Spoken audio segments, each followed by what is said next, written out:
Every story has a beginning, a foundation, setting the stage for things to come. What a beautiful catch by Julio Jones! Here, potential becomes a reality. Coming from behind is Clowney. What a hit! Clowney just says, I'll take care of business right here. And the first glimpses of greatness can be seen. Winston can't. Oh, he did get out of there. How did that happen? Tonight, we start fresh. A new class takes the field. The potential unlimited. The possibilities endless.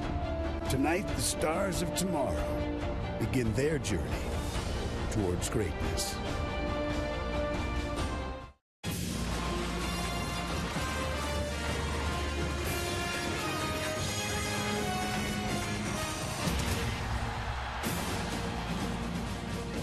We welcome you to the 2014 Under Armour High School All-America game presented by American Family Insurance. We're at Tropicana Field in St. Petersburg, Florida. It is Team Highlight in the red. It is Team Nitro in the green. Herm Edwards, Steve Mariucci are our coaches once again for the 7th annual Under Armour All-America game. And with that, we welcome you into our broadcast booth alongside ESPN's Director of National Recruiting, Tom Luganbill, and ESPN recruiting analyst Craig Harbert, Adam Amin. It seems like year in, year out, as these games continue, the talent level continues to get better and better and better. This might be one of the best collections of talent we've ever had. Well, when you think back to year one, 2008 class with the likes of A.J. Green and Julio Jones and all those guys, and you get to this point 7 years later, there are 16 players ranked #1 at their position, 86 total players out of the ESPN 300. Look at Alabama killing it in recruiting as they have, and then look at that bottom one right there. 34 players set to take the stage in the BCS National Championship game between Auburn and Florida State. So the players have gotten better, and the players have figured it out. It's ESPN, it's Under Armour, it's Disney. This is where you need to be in January. And out of those 34 players, 17 of them are starters on Monday night. So, Craig, this is truly a glimpse into the future of college football. And Adam, that is demonstrated by the current college and NFL stars who have participated in the Under Armour All-American game over the last 6 years. That group includes 6 top 10 NFL draft picks since 2011, like wide receivers A.J. Green and Julio Jones. Alumni include some of college football's most dominant performers like Jadeveon Clowney and Heisman Trophy winner and Florida State quarterback Jameis Winston. And some of the game's brightest rising stars have been a part of the Under Armour experience, like 2013 alumni and Florida Gators SEC cornerback, all-SEC cornerback Vernon Hargreaves. And Craig, there's plenty of talent on the field tonight, including the #1 overall player in the country, Leonard Fournette. He is going to commit on our air tonight to the college of his choice, and right now he's with our Dari Noka on the field. Yeah, doesn't get any better than this right here. Leonard Fournette out of St. Augustine High School in New Orleans. First off, #1 player in the class, according to us at ESPN. What does it mean to you, and what should folks expect to see from you this afternoon? That's expect to show from the highlight and from myself and all the other great players on the team. What does it mean to you to be a part of all this with all of the hype and the #1 ranking you've gotten? It's great. You know, overall this year we have the best class that ever came out 2014, so I'm excited to be a part of this class. The guys mentioned it. Coming up a little bit later tonight, you are going to make your college choice, and there are so many excited people about this. You're down to Texas, LSU, and Alabama. What has really gone on and gone into this decision to get to the announcement you will share with us later? Me and my parents had a talk last night about what school I would choose from, and I decided from the odds and evens. So it's gonna be a shocking to everybody what school I'm gonna pick. There it is, Leonard Fournette. Go out there, have some fun tonight. Shout out to Boogie Nation, though. All right, guys. Dari, thanks very much. A look at who else will be making an announcement tonight. Tony Brown, unfortunately, dealt with a shoulder injury this week. He will not play in the game, but he will commit. And, guys, it could be a big night for LSU. 5 of those 7 players have LSU in the mix. Well, LSU certainly has the most to gain between now and National Signing Day as far as shaping up their class down the stretch. A lot of high-profile players, Greg. Maybe the best group we've had in 7 years here at the Under Armour All-America game making their announcement. Well, with 6 players among the top 30 tonight could have a big impact on the recruiting landscape. This will be Aaron Medley, one of the top kickers in the nation, to kick things away for Team Nitro. Team Highlight is in the red, and it's Boose Scarborough, one of the best athletes in the nation, on his way to Alabama, and he's on his way to the 35-yard line to start the night on a 26-yard return. So this isn't your typical football game. Certain key rule differences that thing to note on the bottom line there, 15-minute quarters. A lot of these guys have never played 15 minutes before. Essentially employing the college-level rules. You see no motion there, just a base 4-man front, no blitzing, and an all-star type setting with 4 days of practice heading in. Got to make sure you take it easy on that offensive line a little bit. Sean White will start at quarterback for team highlight on offense. He is an Auburn verbal commit. He fires to start the night, and it's a catch for Travis Rudolph, who will announce his school in the second quarter. Sean White earlier this week won the American Family Insurance pass attack at the best distance throw at 66 yards. Pretty good quarterback situation at Auburn, though. Nick Marshall will start on Monday night. They got a good one last year in Jeremy Johnson. Well, Sean White's considered to be a passer, and he's a darn good one, but don't diminish the athleticism, and he'll need that in that offense. Here's the first touch for Leonard Fournette. Strong run to the 48-yard line. He picks up 3 there. The #1 overall player in the nation. Got tackled by Edwin Freeman, an undeclared outside linebacker. Let's take a look at our Under Armour scouting report for Leonard Fournette, the #1 overall player. Not many weaknesses for this young man. They don't make very many running backs with his combination of size, speed, and power. He can carry the load, be a force between the tackle and wear down defenses. But when he gets to the perimeter in the second level, he has special speed to also be a home run threat. On 2nd and 7. Little trickery here. Here's Speedy Noyle, one of the best athletes, the #1 athlete in the nation. And he works into nitro territory. Tackled by Raekwon McMillan after a gain of 4. Let's listen into the sidelines after that play.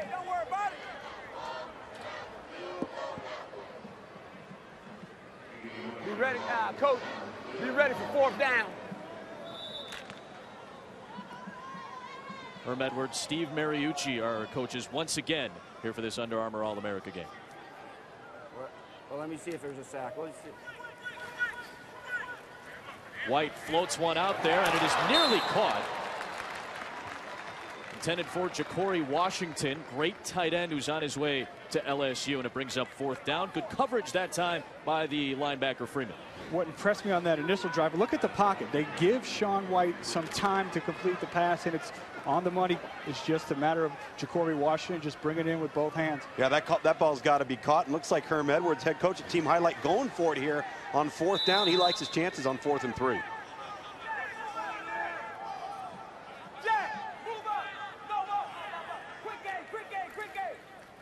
A bobble, and it's picked up. Team Nitro with a takeaway on the opening drive of the game, and it's Lorenzo Carter, the #3 defensive end in the nation, undeclared out of Norcross, Georgia, scooping it up. Now, one of the priorities in this game all week long was to protect the football above all else, and a botched exchange at the mesh point there between Sean White and Leonard Fournette. Looks like the ball, Craig, was placed into the carriage of Fournette. He didn't take the ball away with it. I think he would have converted. Yeah, his size, there was some room there, but like you said, first thing you got to do is secure the football. Lorenzo Carter, a young man with outstanding size and upside. You look at the frame to develop, 6'5", 230 pounds. Still a lot of physical growth there for that young man. Wilton Spate begins at quarterback for Team Nitro, and here's a carry for Dalvin Cook. And Dalvin Cook is a big bit of news this week. We'll dive into that in a moment. Wilton Spate, the commit to Michigan. Obviously some quarterback concerns right now. Devin Gardner was hurt before the bowl game. It was a start for the true freshman Shane Morris in the Buffalo Wild Wings bowl. And Wilton Spate will be enrolling in school at the University of Michigan, be able to take part in spring ball, compete against Devin Gardner, against Shane Morris. So adding some more depth under center for Brady Hoke and the Wolverines. Yeah, take right. Say go. 2nd and 9, first toss. That's incomplete. It brings up 3rd and 9. Erman Lane was the intended target. The Florida commit. Erman Lane's best friend is the running back we were talking about, Dalvin Cook. Cook had been committed to the Florida Gators this week on our set in Disney during the practices. Dalvin Cook flipped commitments, and now he's going to Florida State. That was a big bit of news this week. And what makes that interesting is him and Erman Lane throughout the week were attached at the hip. These are really good friends, so it makes it an interesting dynamic to follow. But Erman Lane still currently committed to the Florida Gators. The #2 wide receiver in our Recruiting Nation rankings. Spate to throw on third down with pressure off the edge. He floats one down the sideline, and it is caught inside the 15-yard line by Malachi Dupre, the #1 wide receiver in the nation. He picks up 37 yards. You take a look at college football across the board. This time, Malachi Dupre, number 15, matched up against number 2, Jermaine Roberts. And sometimes you just got to give it a shot. Throw it up, let the big 6'3" Dupre come back, track the football. Jermaine Roberts at 5'9", 166 pounds. You've got the personnel mismatch there for a big gain on 3rd and 9. Woo! Woo! Come on, go! Go! Woo! Ball's on about to... Ball's... Malachi Dupre, undeclared. His list is very extensive. All the big boys are involved in his recruitment. Quick screen, flipped out, Dalvin Cook, and nowhere to go. Good job by Myles Garrett, the #1 defensive end in the country. It's a loss of 2. Now, Dupre, obviously the list is very extensive for him. He's a track stud, great athleticism on the wide receiver position. Go ahead. From John Curtis High School, he comes from assistant Tom, where they're run-oriented. So he didn't really get a chance to showcase his skills and still a bit raw. But you look at the physical measurables and even a concentration on that catch. And he's a multi-sport athlete. He's been in the veer run-oriented offense, so just not a lot of reps. So as he continues to learn the little nuances of the position, he's going to flourish, has a very high ceiling because all of the traits are there. And he had 2 different quarterbacks this season. His normal quarterback got injured. Miles Washington took over at John Curtis, so he had to deal with a lot there. On the give, here's Isaiah McKenzie. On 2nd and 12, takes it inside the 10-yard line. It's a run of 8. You really like McKenzie, Tom. You were really raving about him this week in practice. Well, he's lightning in a bottle. What he makes up for in a lack of measurables is explosive suddenness, and he's one of those guys that can make you miss in a phone booth. So we've seen him throughout the week on the end arounds and the draws and the quick screen, so you get him in space and make people miss. You might have seen him on SportsCenter. He had 2 top 10 plays this season, an incredible kick return as well. Right back to McKenzie, and he's down at the 5. A couple of more yards there. 4th down. Brings up 4th down. It's very short yardage to pick up to try to convert a 1st down here. So we'll see what the call is for Team Nitro. We've already seen Team Highlight go for a 4th down. See what Herm Edwards has in his back pocket. 8 years as an NFL head coach, of course, with the Jets and the Chiefs. Made 4 trips to the NFL playoffs. Obviously, he was a great defensive back in his NFL career as well. There's Jabril Peppers, who is one of the top cornerbacks in the nation, but he plays on both sides of the football. And Jabril Peppers, the #2 player in the country, is going to take us to break. This is a multi-talented kid. When we tee the ball up, it's time to flex and finesse. It's the Under Armour game. It's the best of the best. You looking at the future. Under Armour 14. This is an exclusive. Let's go. The boys doubting me again. Let's go. I'm pushing hard to the end. Let's go. Started from the bottom, now we're here. But now push this whole game to 6th gear. When I'm in the spotlight. Between players, coaches, family, and friends, over 1,000 people at the World Center Marriott for the 3rd annual jersey presentation ceremony. Tom Luganville, you hosted it, and Steve Mariucci. Players were tweeting afterwards how great of a speech Steve gave. Well, he does a great job getting people riled up. Such great energy. These 2 guys, Steve Mariucci, Herm Edwards, have a great time with these kids throughout the week. And Under Armour, Disney, ESPN, has been a lot of fun here at Walt Disney World. 4th and 2, Team Nitro going for it. Peppers in the Wildcat, but a flag is thrown. So a false start against Team Nitro, so it's a 5-yard penalty, and they'll set up 4th and 7. Let's see if that changes the call at all for Herm Edwards' team. Well, I would kick it right here, I can tell you that much. If I'm the head coach of Team Nitro here with Herm Edwards, he wants to go ahead and go for it. Team Highlight better be ready if they can get a stop here to be backed up with their own offense. What Team Nitro does have, Tommy, is a size advantage with Ermon Lane at 6'2", Malachi Dupre at 6'3", so they have some potential matchups here in the red zone. We'll keep Peppers out there in the Wildcat. Jeff Jones is the running back with him. Peppers will throw. Screen thrown out for Braxton Berrios, and nowhere to go. Great pursuit Myles Garrett with a couple of tackles on that drive, the #1 defensive end in the nation on his way to Texas A&M. Well, it was a good play call because with Jabril Peppers in there at the Wildcat quarterback position, Craig, they were not expecting him to throw the football.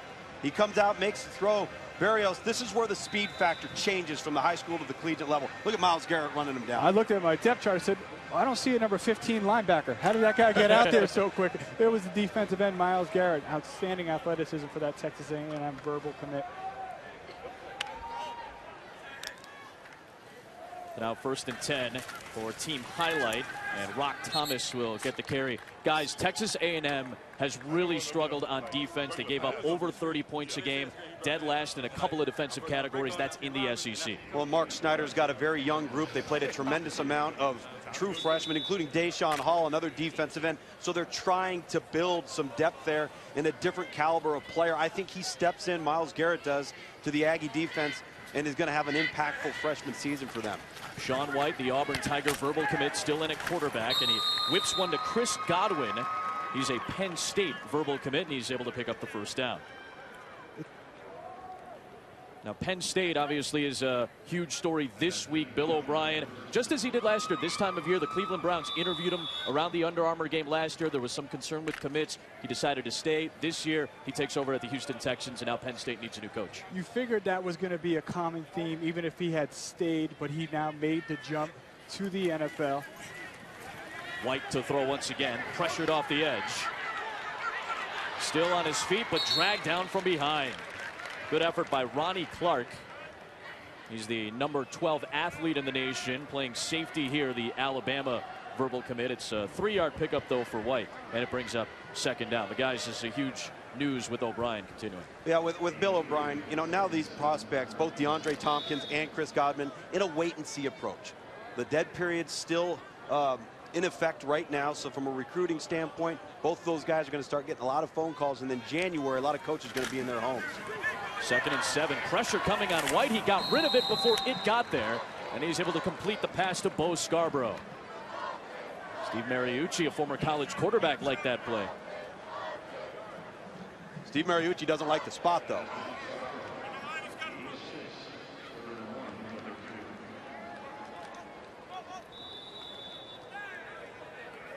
Hey, come on, guys. Make up your mind over there. They will rule it as a 1st down as Scarborough picked it up, and Sean White gets a fresh set of downs to work. No, we saw Sean White, the Auburn verbal commitment there, showing some athleticism, not turning what could have been a negative play into a catastrophic one, taking what the defense gives him, gains 5 yards. Next thing you know, he plays the next down and converts the chains. White, a long toss downfield, and a gorgeous hand catch by Cameron Sims. Another Alabama verbal commit. This might be the most talented group of wide receivers we've ever had, and that goes along with seeing Julio Jones and A.J. Green in the past. Cameron Sims has been one of the top performers throughout the week. He does not have outstanding speed, but he's a good route runner, and then you see the hand coordination. He's got the big, soft hands. He just looks it in. Anything you throw to him, Tommy, there's a very good chance with his catch radius he's going to come down with. Pulling some dishes out of the oven with those things. Those mitts are big for the Alabama verbal commitment. Such a great player on the jump ball contested matchup. That was 41 yards. Sean White is 4 of 5 already. Back to the ground, and Leonard Fournette. Short pickup. He'll pick up 3 yards there. A penalty marker is down. Early in the games, the offensive lines have been impressing me with how they've been holding up. And you see him giving Sean White some good time. See number 71, Alabama commit Ross Piersbacher. Number 77, LSU commit Garrett Brumfeld, really holding up and allowing Sean White a pocket to be able to throw the football. Not to mention Cam Robinson, the #1 ranked offensive tackle, absolutely engulfing the defender. Cam Robinson on his way to Alabama as well.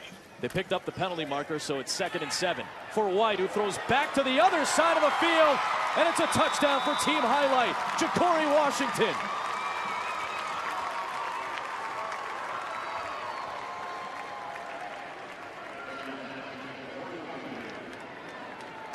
Some redemption for Ja'Cory Washington, who dropped the pass a little earlier in the game, but he was wide open on that one, and he made sure he brought it in for 6.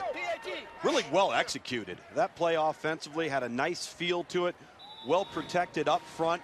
You see the slight play action in the backfield, and Sean White rolls right, sees his eyes coming back, well executed, completely confused the defense of Team Nitro, and Team Highlight on the board with Ja'Cory Washington. Adam centers, bangs in the extra point. Undeclared kicker from Texas. And Ja'Cory Washington from Westlake, Louisiana, hauling it in for a touchdown. Steve Mariucci, his team on top. 100.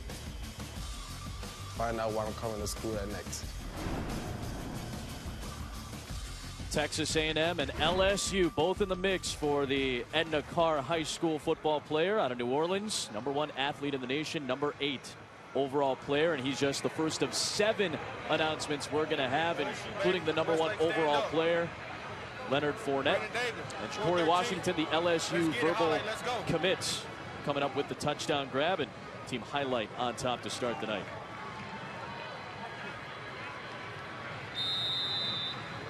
Adam centers to kick. Jabril Peppers and Ermon Lane back to return. A Michigan commit and a Florida commit. Lane from the 6. And he finds a seam. He works his way to the sideline and into Highlight territory. Great return to the 48-yard line. It's a 46-yard return. Good execution in the kick return game. A true wide receiver, Ermon Lane. Big, fast, long strider. It's a nice job getting to the sideline, getting what he can, given this offense. Great field position to start off this drive. In this game, Tommy, you have some players who aren't used to being on special teams outside of a return role. There's some linemen playing on special teams with the amount of talent back there as returners. The table is set for some potential big returns tonight. And verbally committed to the University of Florida, who's really actively recruited playmakers on offense in this class. Dalvin Cook swallowed up. It's the 3rd tackle for Myles Garrett, and it's a loss of 2. The #1 defensive end in the nation on his way to Texas A&M. What I love about this is he stays home. You see him squeeze down, take away the daylight in the cutback lane, and he kept his shoulder square. He's got outstanding lateral agility, good discipline. Myles Garrett, we talked about it, Tom.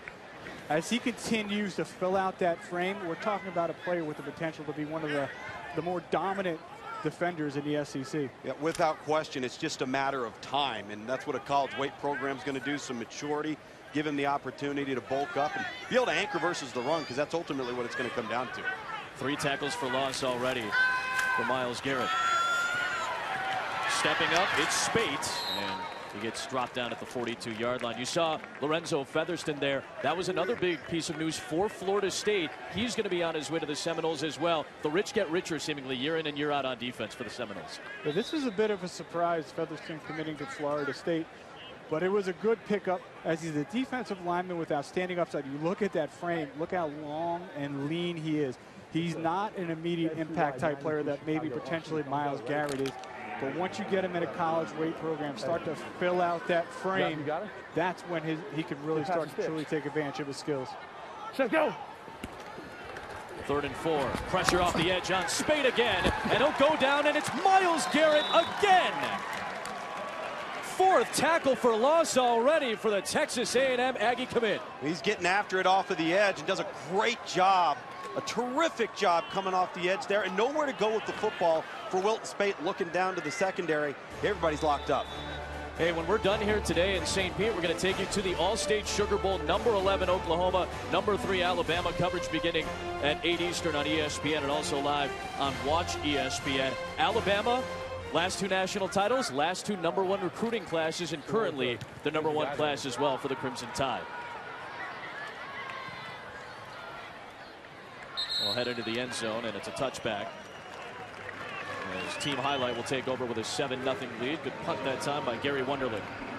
Speedy Noyle, we talked about it. Texas A&M, LSU, both in the hunt for the #1 athlete in the nation. He sits down with Dari Noka coming up next to tell you where he's going to play his college ball. We've got 7 verbal commitments, all from the top 61 players in the ESPN 300. Here is verbal commitment #1, the #1 athlete in the class, the #8 overall player, Speedy Noyle out of Edna Carr High School in Louisiana, in New Orleans. Finalists here, LSU and Texas A&M. Mom, Lachelle, and other family members here with him. What has this process been like to see a mother with your son going through all of this? It's been hard, but it's also been fun. You know, it's been a lot with different coaches and stuff, but I'm so proud of my son, and I'm glad that he get a chance to be this top athlete. A lot of folks very eagerly anticipating this, so now Speedy, it is time. Speedy Noyle, #1 athlete, going to go play wide receiver, I know. Hometown LSU, hit the road a little bit, go to Texas A&M. What is your choice, Speedy? Well, I'll take my talents to A&M. Texas A&M going to get Speedy Noyle. What about it? What put the Aggies over the top? Well, it felt like home when I went on my official visit. And by having Noah Ellis as a football player last year, he's been a brother to me in this process. And I've been looking forward to play with him since I was small, and we're taking out my talents to A&M. Guys, Tom, this is a young man that Johnny Manziel actually called a beast. That ought to tell everybody something. Guys. Well, Dari, he's a perfect fit for that offense. And just today, Mike Evans has declared early to enter the NFL draft. A completely different type of dynamic in terms of what he adds: explosiveness, speed, perimeter space plays. And for that offense, couldn't be a better fit. Team highlight has the 7-0 lead. Dylan Bates the tackle, and Leonard Fournette and a future teammate. There's another Texas A&M Aggie who's having a big night tonight already. Myles Garrett's pretty happy about that. The offense so outstanding, so explosive. What a night we saw, obviously, in the Chick-fil-A Bowl a couple of nights ago.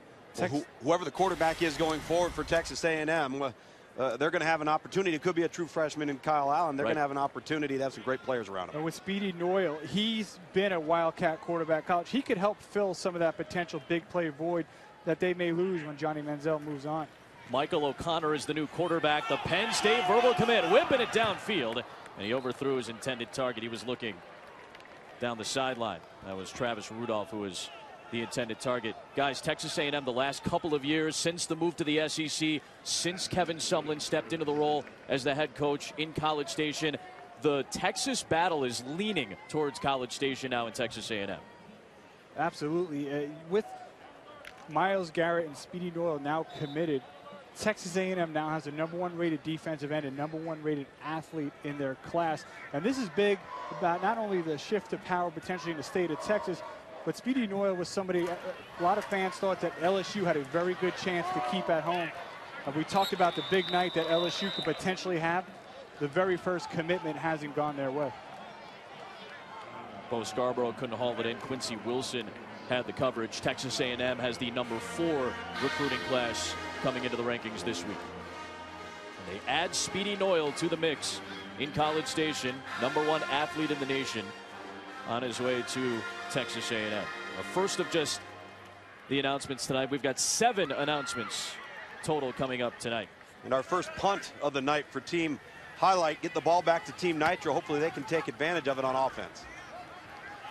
It is Isaiah McKenzie signaling a fair catch at the 35-yard line. It's a 42-yard punt. Clemson does have the #1 quarterback in the country, could replace Taj Boyd. That's Deshaun Watson. Braxton Miller, of course, an Under Armour All-American alum. Yeah, in fact, 4 of the 6 quarterbacks that are originally slated to play in this game have been injured. So 4 new opportunities for Under Armour All-American quarterbacks in 2014. Wilton Spate stays in, the Michigan commit. And Team Highlight's defense back out of the field, and they've been highlighted by Myles Garrett, already 4 tackles for loss. Texas A&M has shown they could be explosive on offense, but getting that defense to improve is a key. And with a player like Myles Garrett, he has shown thus far tonight he has impact type ability. And I look at his build and his frame, Tommy, and I think of a little shorter Jadeveon Clowney.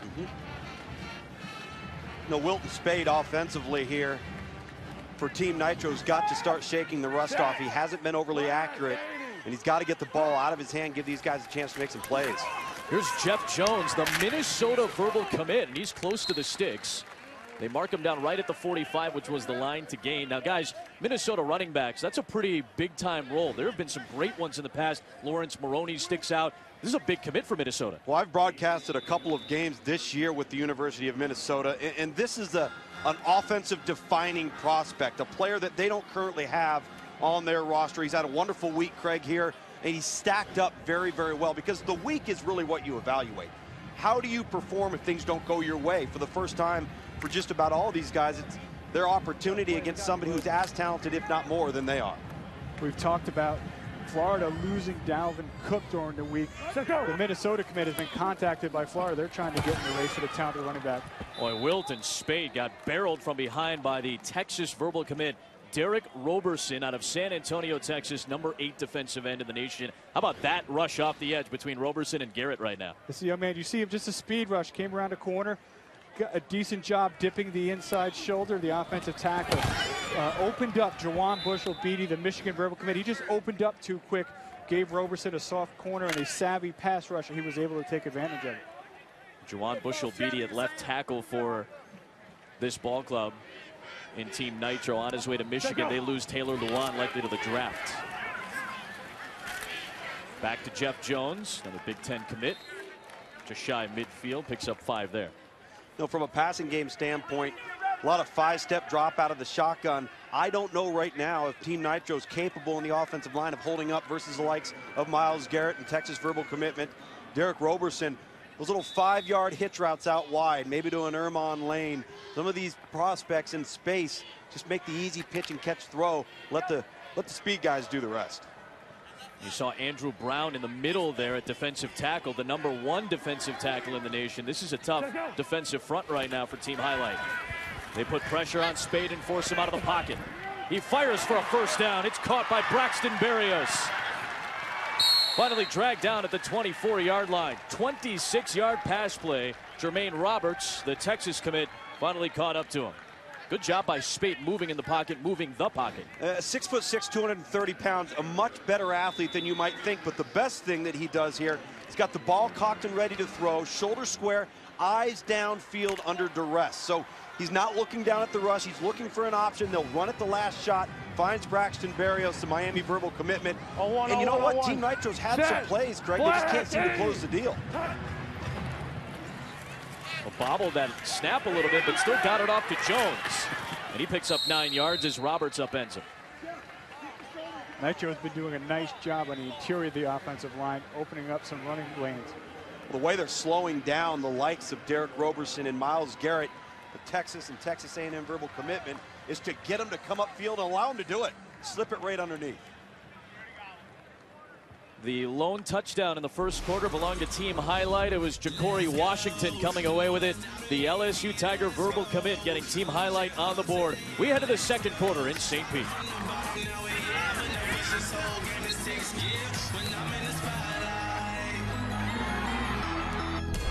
To Tropicana Field in St. Petersburg, Florida. 7-0 game as we are getting into the second quarter here. Dari Noka with you, joined by an Under Armour All-America game alum, wide receiver for the Atlanta Falcons, former Alabama Crimson Tide, Julio Jones. It's been 6 years since you were here. Think back, what did being a part of this mean to you? Man, just to step out and just come here and everybody just as talented as you are. And just making that step, man, I think it started my career. Just being able just to compete and go against guys just as good as you were. So then, for us the talent, everybody had talent. Now I needed to learn how to work. So I learned how to work even harder. And, you know, I'm in the NFL today. And so I think this game, man, really proved to me, like, for us, just like talent only going to get you so far. I know that you talked to the kids this morning. And I don't know if overcoming adversity might have been part of that. A football player is going to deal with that with injuries or whatever. What was the big message to them? Just don't take nothing for granted, man. Every time someone give you opportunity, just take full advantage of it. And like I said, like this game, man, I took full advantage of it, just coming here and just being able to compete. And I played against some of the greats. You know, I got A.J. Green, Janoris Jenkins, Daquan Bowers, all those guys. They're in the NFL right now. So just don't take nothing for granted, man, and just go hard. How much of this have you been able to really sit down and watch, and how has it developed over the years in terms of the quality of play? Oh, my God, man, this thing has grown like crazy. Like, we first played, it was in Orlando, Florida. We played at the Worldwide out there at Disney. But just to see these guys here, man, and their families, and I just love that they're doing something with themselves, you know. They're taking their talents, and now they've been able to go to college and everything else, and probably later on be able to support their families and everything. So I just love it, man, and I love to see kids just doing something great. Glad to have you back. Glad you came back for this. Atlanta Falcons wide receiver and Under Armour All-America game alum, Julio Jones. Guys. Dari, thanks very much. Julio obviously dealing with injury this year, but here are the first-round picks that have played in the Under Armour All-America game. There have been 39 total NFL draft picks that have gone from this game to college to the NFL. Well, it's so much fun to see how these guys grow both physically, mentally, how they mature, the different rates at which they mature. And Julio Jones, I can still remember the first rep of the first practice lined up against Janoris Jenkins, and Janoris Jenkins whipped him. He got right back in line and picked out Janoris and let's go again, and we knew he was a special guy. Wobbly snap, grabbed by Spade, and then he'll run it to the 10. It's swallowed up there, and that brings up third down. I love what Julio said about talent can only take you so far. And this experience helped open his eyes to that, and that he had to work. And Tommy, every time we see Under Armour alum, one of the biggest responses we get is not just they had a lot of fun, but it was really a chance for them to understand. It was like a prep course for college. How ready were they for college? What were they good at? What did they need to work on? So this is a great opportunity to get themselves ready for the next level. 9th play of this Team Nitro drive, led by the Michigan verbal commit Wilton Spate. 92, line, wide pump. On go, ready? Line. Yeah, the flat right here. Just run the flat right here. Set, go. Spate to throw, floats one back of the end zone. Was a foot put down by Adoree Jackson? It was picked off by one of the top cornerbacks in the nation. And I don't know where Wilton Spate was going with that football. If he thought he had an in cut or a post route along the back end, looking for number 9, Isaiah McKenzie. But that was not a good throw, and then McKenzie falls down. There's nowhere to go with the football. You see there on the goal line. Tough, but a turnover, and Adoree Jackson takes advantage. We'll be back 7-0, Team Highlight. Coming up next, stay tuned.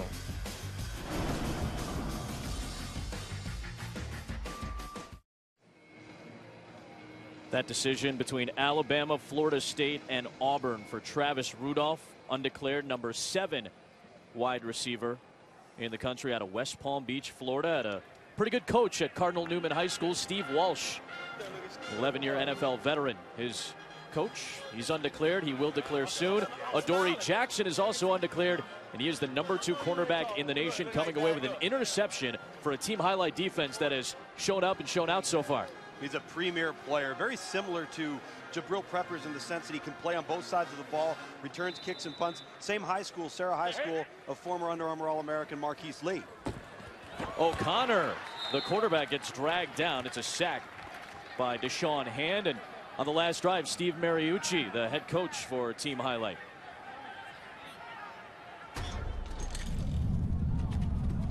Do what you do. Have some fun. Win on 3. 1, 2, 3, win! I'm nervous. I'm nervous already. I like that play call there, Robert. That's what I'm talking about, Robert. Come on, come on, come on. Down goes Frazier. That's it. That's it, D. That was probably a Myles Garrett sack. That's what we're going to assume. Shifty moves by Rock Thomas, but nowhere to go. Team Nitro's defense rallies to the football. Peppers in on it. Melvin Kine, Raekwon McMillan, some great linebackers. Those guys playing in the back 7. And Melvin Kine, who's a Virginia Tech verbal commit. What a great story he is. A kid who is from Liberia. He hasn't seen his mother since he was 8 years old because she didn't want him to have to work in the rice farm that they grew up near. So she sent him on a plane to the United States when he was 8 years old. He says his dream is to get to the NFL so he can bring his mother to the United States and give her the comfortable lifestyle she deserves. This is a great kid. 3rd and 17 here for Team Highlight. Pressure coming again on O'Connor, but he zips one, and it's caught for a first down. No, juggled, and the ruling is incomplete. Godwin and O'Connor will be teammates at Penn State. Could not hook up there to convert on 3rd down. That was a catchable ball. Well-thrown football from Michael O'Connor. Really well-thrown football. Just a lack of focus and concentration there from Chris Godwin. And in the early going of the first quarter, Craig, the offensive line seemed to have the upper hand. Now the defensive lines for both Team Highlight Team Nitro starting to crank it up. What I did like from Michael O'Connor in that play, even though the pass was incomplete on the bobble, he stood in the pocket. It was starting to collapse around him, and he stood in there. So here is Jake Hartbarger, out of Michigan State commit, number 4 kicker in the country. He's an Ohio kid. Very solid punt. Isaiah McKenzie. They try to chase it down and pick it up at the 44-yard line and get 6 yards to midfield. So Travis Rudolph, the undeclared wide receiver, number 7 receiver in the nation, getting set to announce where he's going to play his college football. If you're a fan of the Tide, if you like the Seminoles, if you like the Auburn Tigers, stay tuned. Travis Rudolph might be coming to your school.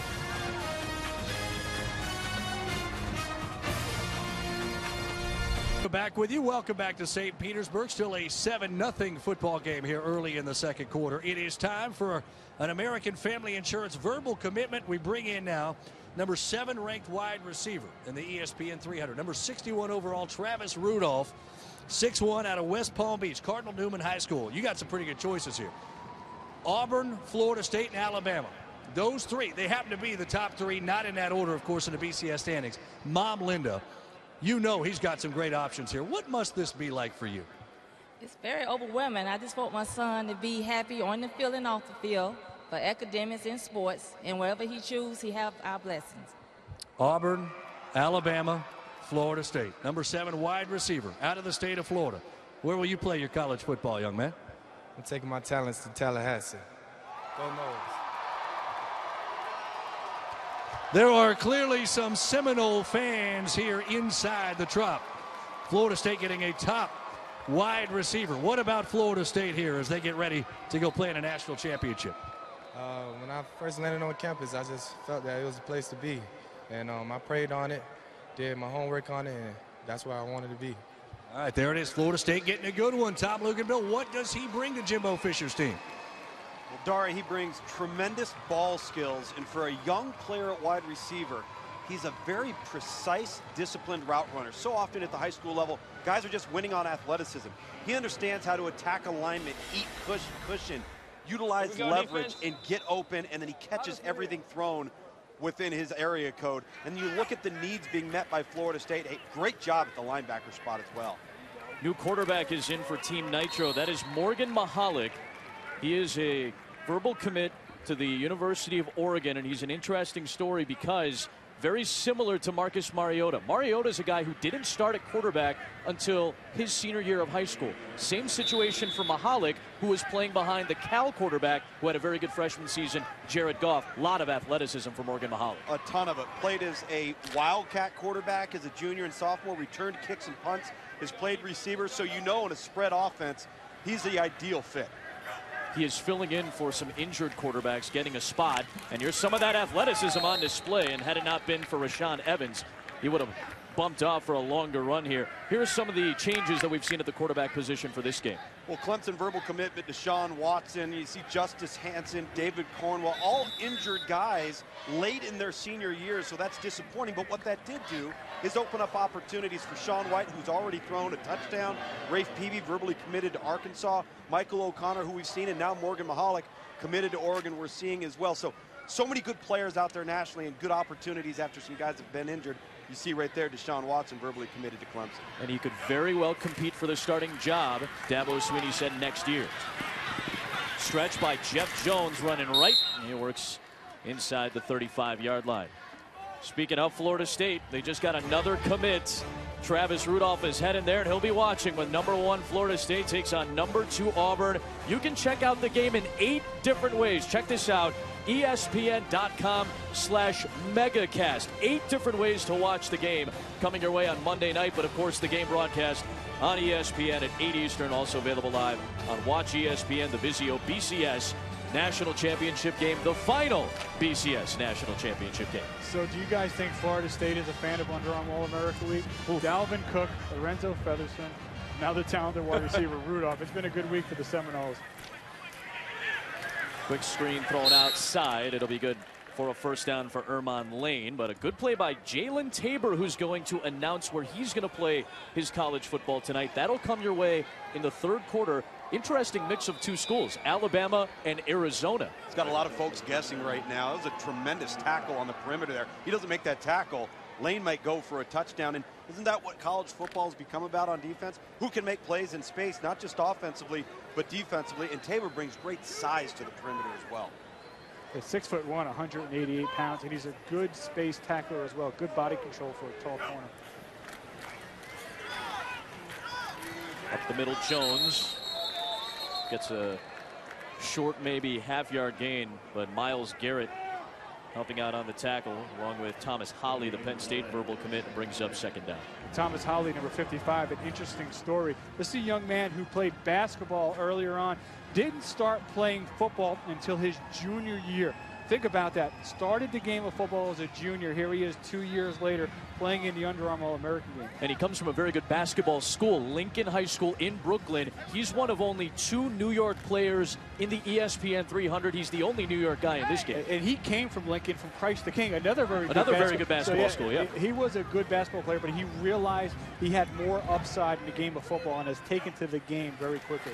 2nd and 9. Mahalik fires to the sideline, and it's caught by Corey Holmes.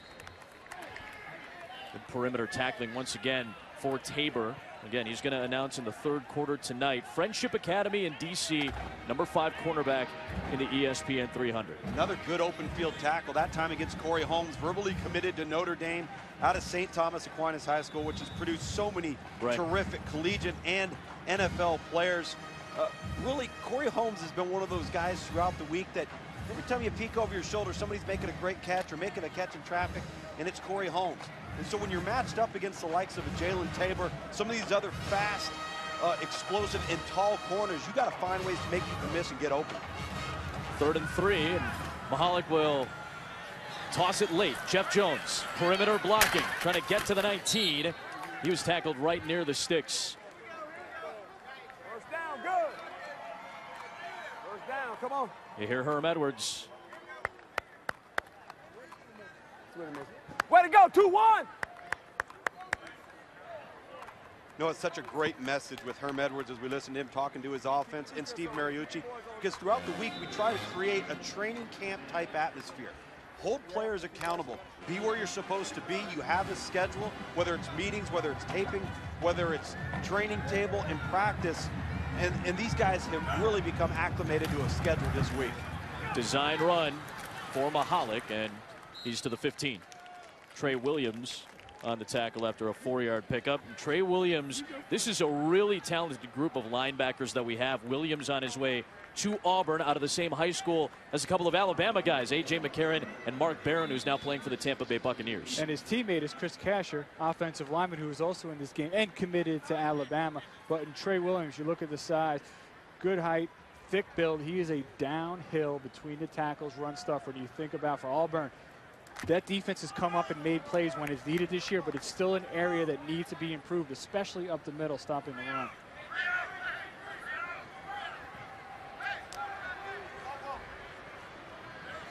Second and 7.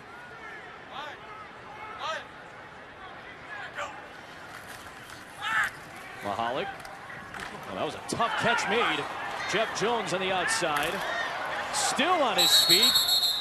He runs out of bounds at the 10. Kane Daub missed that tackle in the backfield. There is a penalty marker down. What about that effort from Jeff Jones? Well, tremendous ball skills on the perimeter. Number 1, to secure the ball, then make the guy miss. And that defender, he had his hands full. Kane Daub comes inside out. And we're going to have a penalty against Team Nitro, who's driven the ball throughout the course of this game. They've struggled to put it in the end zone. Illegal block in the back on the offense. 10 yards, spot of the foul. Replay, 2nd down. Take a look at the future Gopher. And with the way Jeff Jones ran, he didn't need any help because he was going to take this all on his own. You look at him lowering the shoulder. This is a physical back. This is not a little scat back. 6 foot, 195 pounds.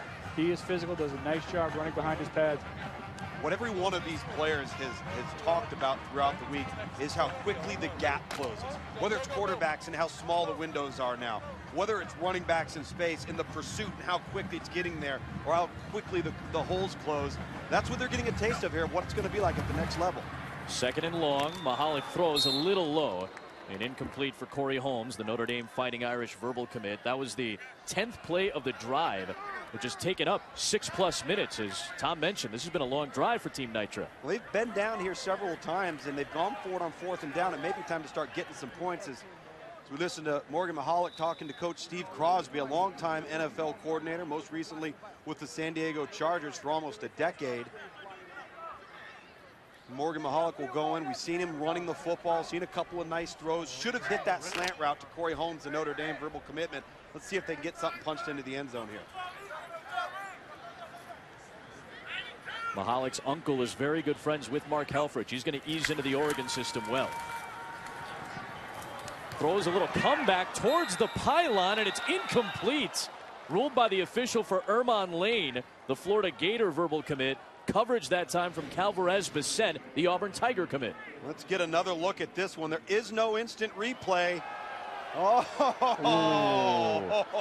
that was an outstanding effort. Terrific effort. Very you could debate close. whether it's a touchdown or not. I don't know if you can debate whether it's a catch. That's a reception. Field goal, we good. Wow. Wow. You got to help him out, bro. You got to help him out. That's the catch all day. You saw the sideline getting the reaction. They put the replay up on the board. So a 40-yard attempt here from Aaron Medley, and he missed it wide to the left. The #1 kicker in the nation on his way to Tennessee. He's going to be a good kicker for the Vols. Good drive by Nitro, but it comes up empty. Stay tuned. Get your popcorn ready. Sit on the couch. Get your kids. I'm about to decide where I'm going to be playing my college football.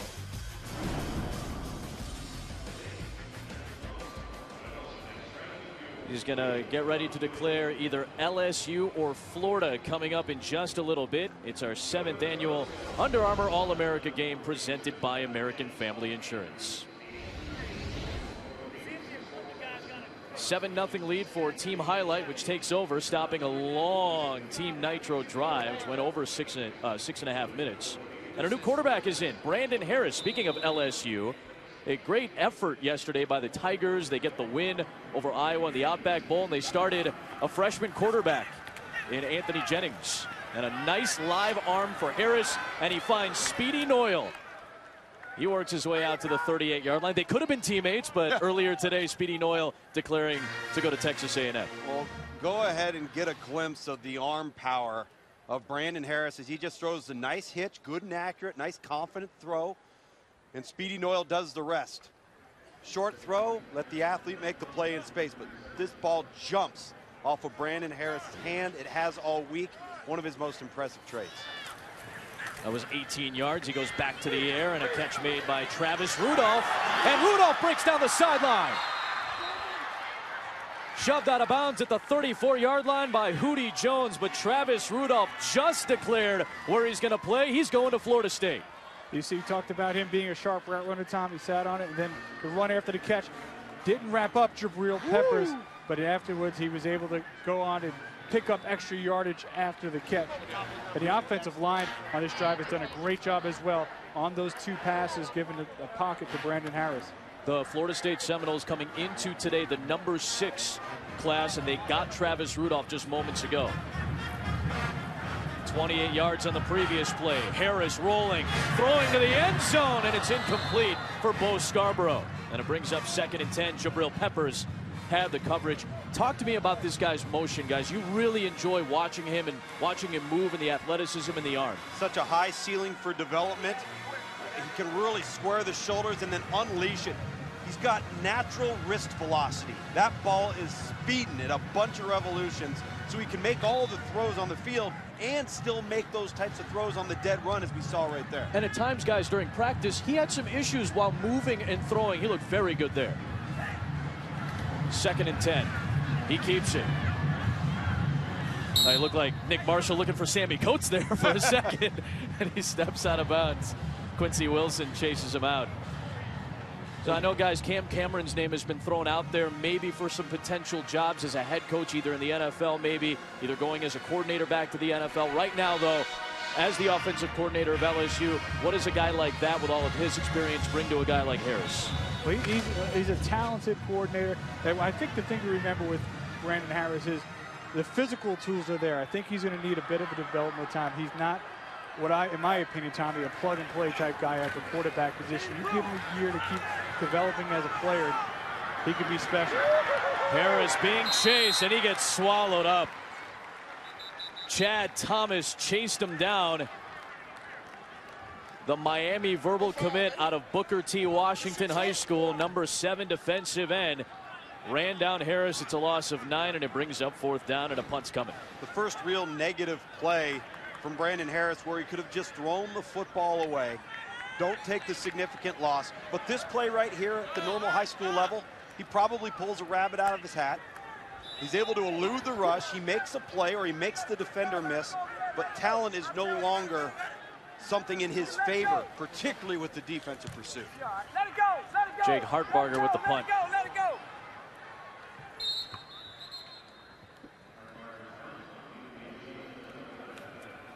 Play by Thomas. Deep position at Miami at defensive end. He's going to join that crew, and now Jamal Adams is going to join our crew up on the stage, and Dari Noka is going to get some very important words out of this young man. Undeclared, the number 3 safety in the nation out of Louisville, Texas. LSU and Florida in the mix. We talked about how big of a night it could be for the LSU Tigers, and we'll find out if they get their first commit of the night. Dari Noka is with Jamal Adams. All right, guys, thank you very much. It is time for another American Family Insurance verbal commitment. And Jamal Adams, number 3 safety, 23rd player overall in the country out of Louisville, Texas, Hebron High School. LSU and Florida. Now, there's an interesting dynamic here. I know Joker Phillips, an assistant at Florida, is your godfather. So I'm going to ask Mom, Michelle here, how has that kind of played? What's the aspect of this here? Well, really, it has been a journey for all of us. We're just finally glad that this is over with. And so at this point, we're all excited. All excited. It is time. LSU and Florida. There's a very special guest who's going to help you pull this off. I know it's your niece, almost 8 months old, Nevaeh. Go ahead and do it for us here. For the next 4 years of my college life as a student athlete, I will be attending the University of LSU. I don't know that we've ever done this before. I don't think this has ever been done this way. What put LSU over the top? And I'm going to ask you, not her, because I don't know that she's ready to talk about it yet. Man, I just felt more comfortable there. Talking to all the coaching staff and the opportunity there at LSU was there for me. So I'm ready to go win some national championships. There it is, going to LSU. How's Joker taking the news now, the godfather? I don't know. I hope he's doing well. There it is, guys. Jamal Adams off to LSU. Guys, how about this? Another really good safety going to LSU. Think about Eric Reed, Tyrann Mathieu, guys who are making an impact in Chad the NFL. Jones. Of course. Yeah, the size, what they want out of the safety positions there. And without question, it was the cutest announcement we've ever had. Yeah, well, we've high level of adorability, really. We've seen puppies, we've seen hats, and now we've seen a baby. Morgan Mahalik, the Oregon verbal commit, going downfield. Dupre nearly hauled it in with a spectacular catch. Great coverage by Adoree Jackson. So we said it could be a big night for the LSU Tigers. They missed out on one commit. Their next opportunity, they bring in Jamal Adams, number 12 recruiting class coming into today. Obviously, we just saw Brandon Harris, the LSU commit as well. LSU is a very interesting class because on its own, it's very good. You look at players like the number 3 wide receiver, Trey Quinn, the talented inside linebacker, Clifton Garrett. But because of the amount of talent in the state of Louisiana this year, 3 5-stars, Cameron Robinson, the offensive tackle, Speedy Noyle, the excellent athlete. These is a group that LSU rarely, Tommy, loses players from in-state. So people expected them to clean up. They've lost Cam Robinson. They've lost Speedy Noyle. So some people in that regard view it as not being a good class.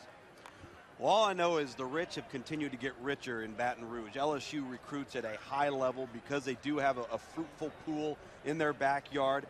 You want to put a fence around the state and not allow any prospects to get out. And what happens, and there's such competition in the SEC West with the likes of Auburn and Alabama because of where Nick Saban is now at Alabama, so much is made of a situation if an Eddie Lacy out of Louisiana decides to sign with Alabama, or a Landon Collins. Right. That happens, but we're talking about 1 or 2 guys. We're not talking about 6 or 7 guys in class, and I think there needs to be some perspective added to that. Guys, the state of Louisiana brings up more NFL talent per capita than any other state. That's important to know. Seems like not a lot of talent is going to come out by the sheer size of it, but there's a lot of talent jammed into a very small state that produces a lot of NFL players. And let's not forget the headliner in that state, Leonard Fournette, a 5-star running back who is still to make his decision later on with LSU in the mix. Looks like Team Nitro is going to be punting the football, and Highlight gets another opportunity to see if they could score one more time here before going into the half with just a little over a minute left here in the second quarter. Jamal Adams was one of the leaders this week, and a maturity that you don't often see from a younger player. Always has a smile on his face. He has an infectious personality and took charge of the defensive back group. It's that type of player. Forget the talent for a moment. LSU's bringing in a player in Jamal Adams that understands expectation level, knows it's going to be a steep learning curve, and there's a lot to learn, but he's a sponge, he's coachable, and he's one of the reasons why LSU year in and year out is one of the best defensive football teams in all of college football. That's why they continue to get prospects like Jamal Adams. And he is physical, as physical a defensive back as there is in his class. If he gets his hands on a receiver, it is all over. Gary Wunderlich is the punter. He's headed to Ole Miss. Jalen Tabor, who is going to announce his decision later on tonight. He muffs the punt, but he dives back on top of it at the 33-yard line.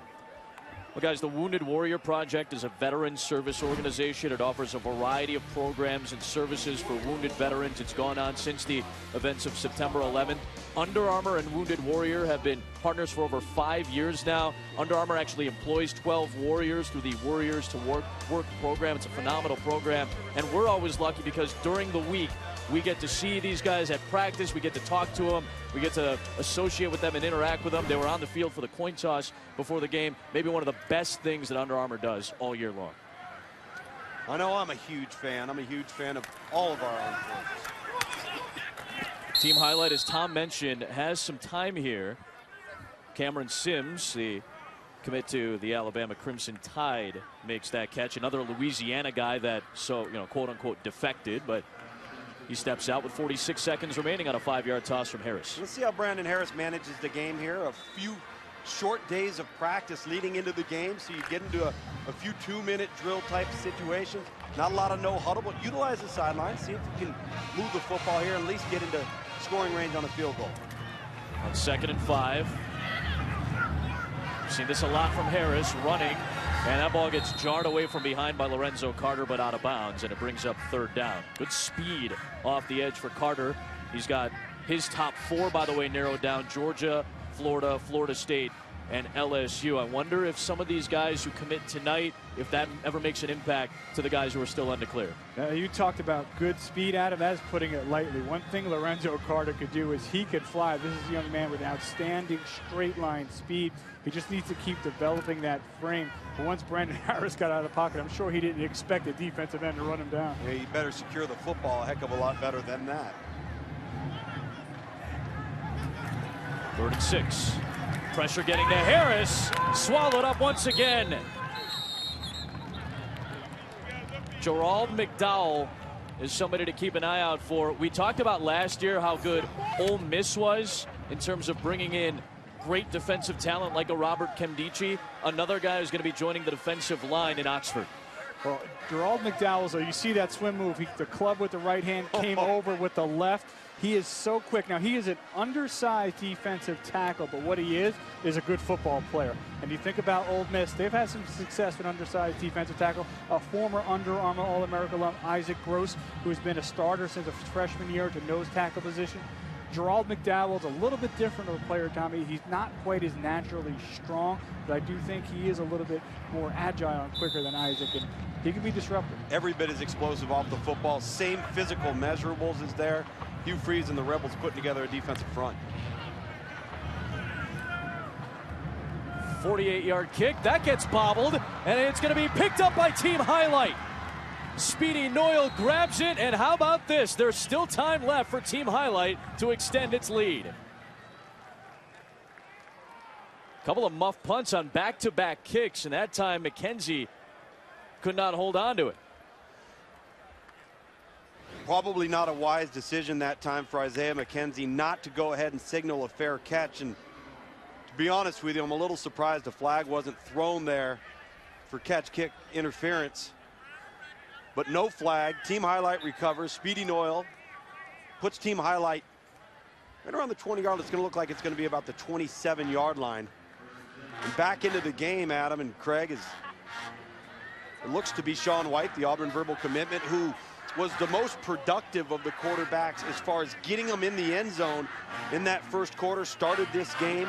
Both teams have efficiently moved the football, but both teams have not been able to close out the deal once they've gotten in the opposition's red area. 1st and 10 for White. A little check down was looking for Leonard Fournette. Incomplete. Still 10 seconds and 2 timeouts. Leonard Fournette tried to peek there a little bit before he secured the football. Ronnie Clark right there on the coverage. Leonard Fournette trying to turn his head, make something happen. As this second quarter winds down, just 10 seconds. See if they take a shot to the end zone here, and if not, if they're not able to have any success, maybe kick a field goal, go in 10-0.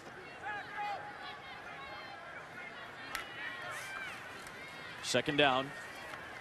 White being chased, gets rid of it to Fournette. There's some of the strength from Leonard. He gets the first down, and with 2 seconds left, the timeout.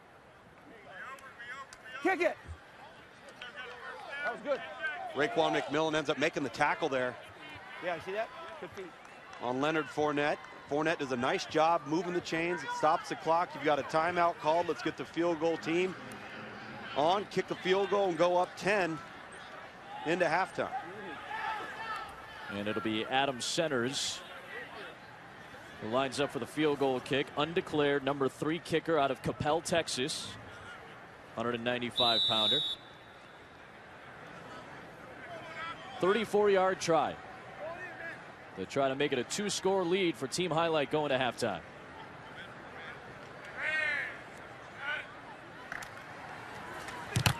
And that kick gets blocked.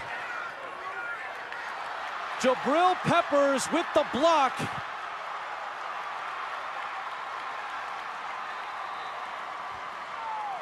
There is a flag thrown on the play. J.C. Jackson ended up running it back.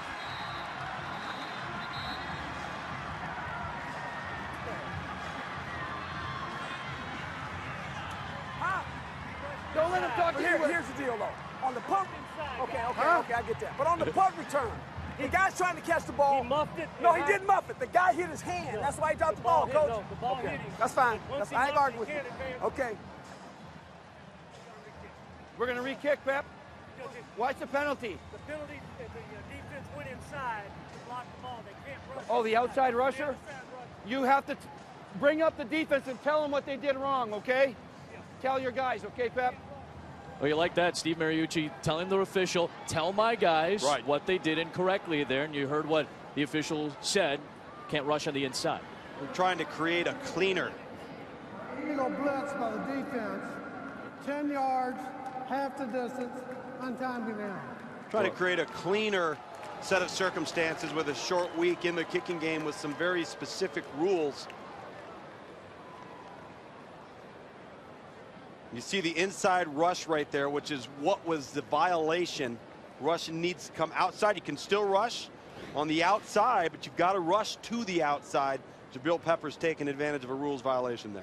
Again, very specific set of rules. There's a whole list of them for both offense, defense, and also for special teams. So Peppers came in with the block.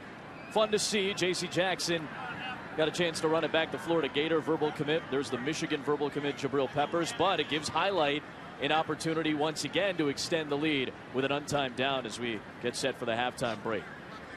So Centers will stay out there and we'll get another shot at it. After this kick, we'll have the Under Armour halftime report as well. You'll hear from Deshaun Hand, who's one of the top defensive linemen in the country, going to Alabama.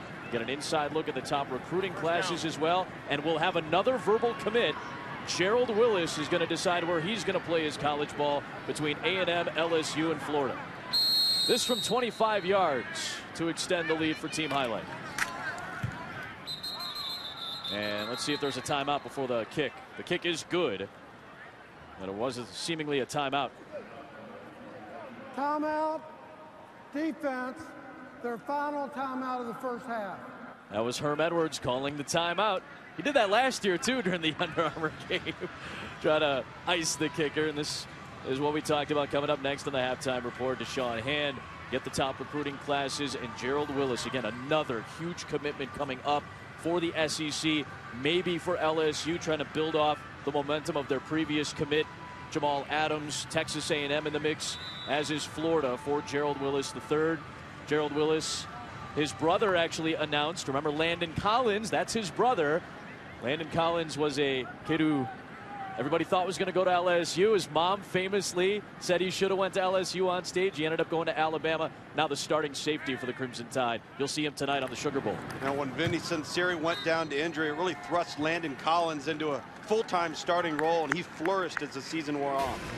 So Centers adds the field goal. Team Highlight with a 10-0 lead at the halftime break. Coming up next is the Under Armour halftime report from St. Pete. Davis in there. Stay tuned and find out why I'm playing college football.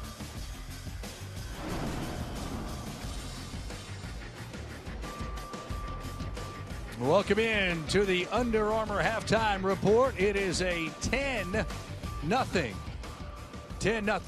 lead for Team Highlight. Herm Edwards, a little questionable in his opinion what happened at the end of the first half there on that block punt. Looked like it was going to be a 7-7 game going into halftime, but it is not. It is indeed a 10-0 lead for Team Highlight. As you see Herm Edwards going. Welcome in here to the Trop, Dory Noke, alongside national recruiting analyst Craig Hobbert. I know you're a big, and you pay attention to the bigs. You must be thrilled with what the bigs are doing right now in the first half. Yeah, I thought both offensive lines overall have done a nice job holding up. We haven't seen too many jailbreaks where quarterbacks have been forced to be on the run to make plays. But that being said, one of the standouts thus far in the first half has been defensive end Myles Garrett, the Texas A&M verbal commit. Outstanding size and athleticism, but not just a good athlete, also a good football player. He's been disciplined, staying home to make plays. As a pass rusher, showing his skills, getting after the quarterback, and at times showing his speed, running down ball carriers. A part of this this broadcast every year, of course, are the college announcements of some of the top players in the country. 7 in all tonight, 3 down, 4 to go. Now, we already know one commitment, and that's the second-ranked defensive end in the ESPN 300. That's Deshaun Hand. He's off to Alabama. Let's get to know him.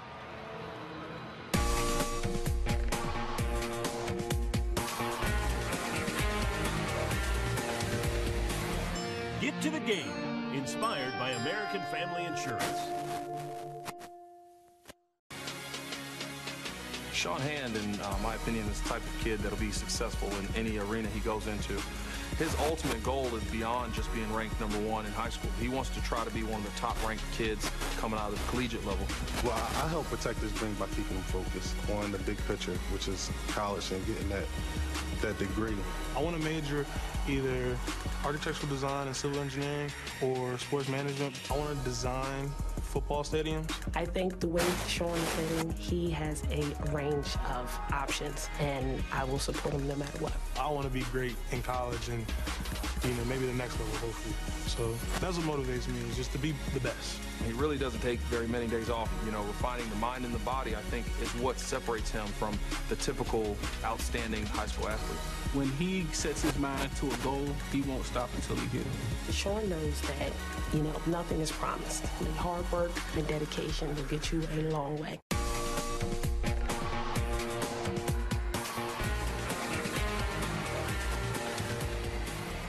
Get to the game, inspired by American Family Insurance. Deshaun Hand, Hobbs, one of several big gets for Nick Saban, and he's used to bringing these kinds of players in, the bigs, the skill guys, you name it. What does he bring to Tuscaloosa? From a football standpoint, Darby, he brings size and versatility. In Alabama's base 3-4 scheme, he could very well move to linebacker. It reminds me a bit of a former Alabama linebacker, Dante Hightower. You see some similarities between those two, and he can certainly be molded in that form. If not, he's got the size and strength to develop into a defensive lineman and and put his hand in the ground. And as far as a person, he brings a dynamic personality to the locker room, leadership type skills. This is a young man who could be the face of the program on the football field as well as off. Hey, what Alabama's been able to do so far, their recruiting report card. You approve of this report card? Yeah, when you have the #1 rated class in the nation, you get a lot of green checks. Yep. And that starts with the offensive line. This is a very good offensive line class for Alabama, led by the #1 rated offensive tackle in the country, Cameron Robinson. But they also have the #1 rated guard and center in this class as well. You need to keep developing in that back end of the secondary. But one thing to remember about this Alabama class, 8 players who rank #1 or #2 at their respective position, and 7 players who rank 1st or 2nd in their state. So Alabama is doing an outstanding job of getting top players at the position as well as going into other states and taking those top players away. Alabama a couple of years ago here in this very game got a huge commitment from a safety, Landon Collins, who of course is now starting for Nick Saban's defense. We won't soon forget the way that went with Landon's mom unhappy with the decision as he decided on Alabama not to go to home team LSU. Now his brother Gerald Willis III is about to commit. They're all back here again. Let's take a flashback to what happened here 2 years ago. It's a tough decision. I got both schools here, but I'm gonna go with Roll Tide Roll. There was not a lot of joy here. Can I ask why? I feel as LSU is a better place for him to be. LSU Tigers, #1. Go Tigers. Family Insurance verbal commitment from Gerald Willis III, and I know we're all eagerly awaiting this. The 3rd-ranked defensive tackle, 29th-ranked player in the class, out of New Orleans. And I know your brother Landon Collins a couple years ago went ahead and committed to Alabama. Now your finalists are LSU and Florida. First off, what's the process been like for you whittling it down to these 2? It's been rough, you know. It's been a tough process, but I finally made my decision. And April, Justin, I know you're the mom here. I know a lot of folks remember you well from a couple years ago. What has this been like for you going through this all again? Oh, it's been a wonderful feeling again, but I'm glad it's almost over with. Yeah. All right, with that, we are ready to go here. LSU or Florida for Gerald Willis III. Where will you play your college ball? I would take my talent to Gainesville, Florida. Florida Gators. Gerald Willis III going to the opposite division in the SEC from his brother Landon. He's got the gloves on, ready to go. Your take on this decision, ma'am? It is what it is. Florida Gators, that's where we're being. Any easier this time? Yeah, but LSU's still #1. And there you have it. Gerald Willis III going to the University of Florida. So a big get there for Will Muschamp. That defense, which is obviously a very, very good part of that Florida football team. All right, lots more coming up here on the Under Armour Halftime Report. A 10-0 game for Team Highlight. Nice get. Gators back in a moment. There's Jabril Peppers, the #2 overall player in the country, the cornerback on his way to Michigan, part of Team Nitro, which is still not on the board just yet. Team Highlight with a 10-0 lead through 1/2 of play. Well, it's been a fun night in terms of announcements already. It started with Speedy Noyle spurning LSU on his way to Texas A&M. Then Travis Rudolph, the wide receiver, going to Florida State. Maybe the most adorable announcement ever. Jamal Adams going to LSU as the Tigers had another great safety. And then just moments ago, Gerald Willis committing to the University of Florida. Big get. Speedy Noyle, one of the top athletes in the country, can do a lot of different things. And a lot of these guys can do multiple things, and that's maybe it's not easy. It really pays off. Let's take a look at some of the standouts in that opening half of play. Defense was a big deal for Team Nitro. It was, and early on the offensive lines were playing very, very well. Auburn verbal commitment, Sean White played terrific, and Deshaun Hand had a sack. And in the second quarter, the defensive lines started to take effect. Myles Garrett, tremendous pursuit, a great motor, and the offensive line started to struggle. I'm looking for teams to capitalize. Want them to capitalize in the red zone. Both Team Highlight in red, Team Nitro in green, they've done a nice job of moving the football. Been a lot of big plays. Now some plays need to be made in the red zone. There's a look at Myles Garrett. There's a look at Deshaun Hand, two of the best linemen in the country. And Guys, I mean, Deshaun Hand, so powerful, so disruptive. You talked about it every time we come to do the Under Armour All-America game. The defenses usually have the advantage over the offenses who had a short time to prepare. So as we get into the second half, the teams have kind of gotten used to each other for 30 minutes. What are your expectations? My expectations are for the quarterbacks to get the ball out of their hands quickly. If you feel like you're going to be under duress or you're struggling in the offensive line, last thing you want to do is hold on to the football. And I also want to see these wide receivers be able to go up and get the football. Quarterback, take a chance on a one-on-one matchup downfield to an Armour Lane or a Travis Rudolph or, you know, a Malachi Dupree. We've seen some guys make some big plays. Cameron Sims, Craig, made some big plays, but they need to capitalize on those once again in the red zone, start putting some points on the board. And I'm also interested to see in the second half. We saw the one by Armour Lane in the first half, the big return. But it's almost like you're waiting for that big return at some point. Isaiah McKenzie, number 9 for Team Nitro, he's definitely somebody to watch. Guys, we still have some big announcements coming up here as we get set for the second half. There's Leonard Fournette, the #1 overall player, is going to announce where he's going to play college football come next year. That's going to be in the fourth quarter. We've got Jalen Tabor as well announcing where he's going to play his college ball. That'll be here in the third quarter, as will Tony Brown's announcement. Again, Brown, unfortunately, going hard in practice this week. He injured his left shoulder, so he's not available. He dressed, obviously, but he's out for the game. He's going to announce his college football site. What a great story for Tony Brown. So much he's gone through. His father went through a stroke 16 months ago, was in a coma for 3 months. He was able to make his way down to St. Petersburg to watch Tony play, and Tony really wanted to play today for his dad. That's why you feel so badly for Tony Brown. There have been a lot of players that have made an impact this week, but Tony Brown's been one of those guys that the other prospects have been whispering and talking about. That's how competitive he is, how explosive he is. He's not the type of player that you see growing on trees out on the perimeter. He actually reminds us a little bit of former Under Armour All-American Stephon Gilmore in terms of stature and size and speed. And for his father to make this trip, Craig, and for him not to be able to play, it was crushing to him at the end of the week. And it took us a while, Tommy, to kind of find a comparison for him because he's so unique in his abilities, and we finally came upon Stephon Gilmore and feel like that's a good comparison. But he's a talented young man, really almost in a class by himself. You saw the Florida Gator commit Armour Lane back and ready to return as Adam Centers gets set to kick away to start the second half. Highlight with a 10-0 lead, and Lane trying to change it from the 7-yard line. It's popped at the 30, 23-yard return. And now Team Nitro takes over to start the second half. We've seen Morgan Mahalik. We've seen Wilton Spate already in this ball game. We still have Rafe Peavy yet to see the Arkansas commit, and he gets set to step out of small town in Missouri. He was an injury sub. Saw a lot of quarterbacks who are Under Armour All-Americans go down with injury, but that allows Rafe Peavy, somebody going to Arkansas, to prove himself a little bit today. Verbally committed to the Razorbacks, and Brett Bielema, offensive coordinator Jim Chaney. A wonderful senior year, over 2,100 yards through the air, over 1,400 yards on the ground. So a dynamic athlete that's a passer first. They'll go right to the air and right to the outside for Lane. That's the guy you want to look for. A couple of SEC verbal commits teaming up for a half dozen yards there.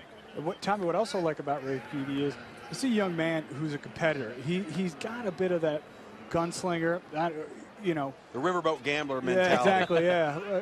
He's going to go out there no matter what's going on around him. He's going to find a way to put his head down and compete and get the job done. That's been apparent all week long. Guys, rough year for Arkansas, but they've got a lot of offensive firepower that's young. Brandon Allen was the starting quarterback for most of the season, and Alex Collins may be one of the best running backs in the nation. That's a quarterback's best friend right there.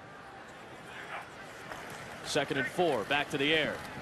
Tight window that time. There were 2 defenders in the area with Malachi Dupree trying to reach up to make the grab. Jermaine Roberts, the Texas verbal commit at cornerback, in the coverage, and it's 3rd and 4. Tried to undercut that slant route, and Rafe Peavy throws it on the back shoulder as to not lay out or lead Malachi Dupree. You'd like to have that ball either thrown low and in front or about a foot in front of the numbers, but coverage dictated that throw. And we saw Malachi Dupree in the first quarter make a great grab, coming back to the football down the sideline, not able to haul in that pass from Rafe Peavy on that down. You talk about not having big windows. Jermaine Roberts was right there. That the pass was just a little bit off. He was able to force an incompletion.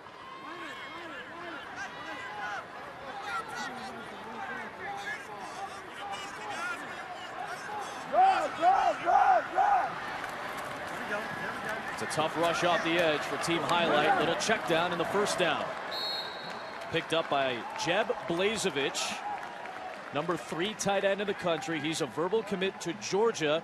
Comes from Charlotte, 6'5", big body.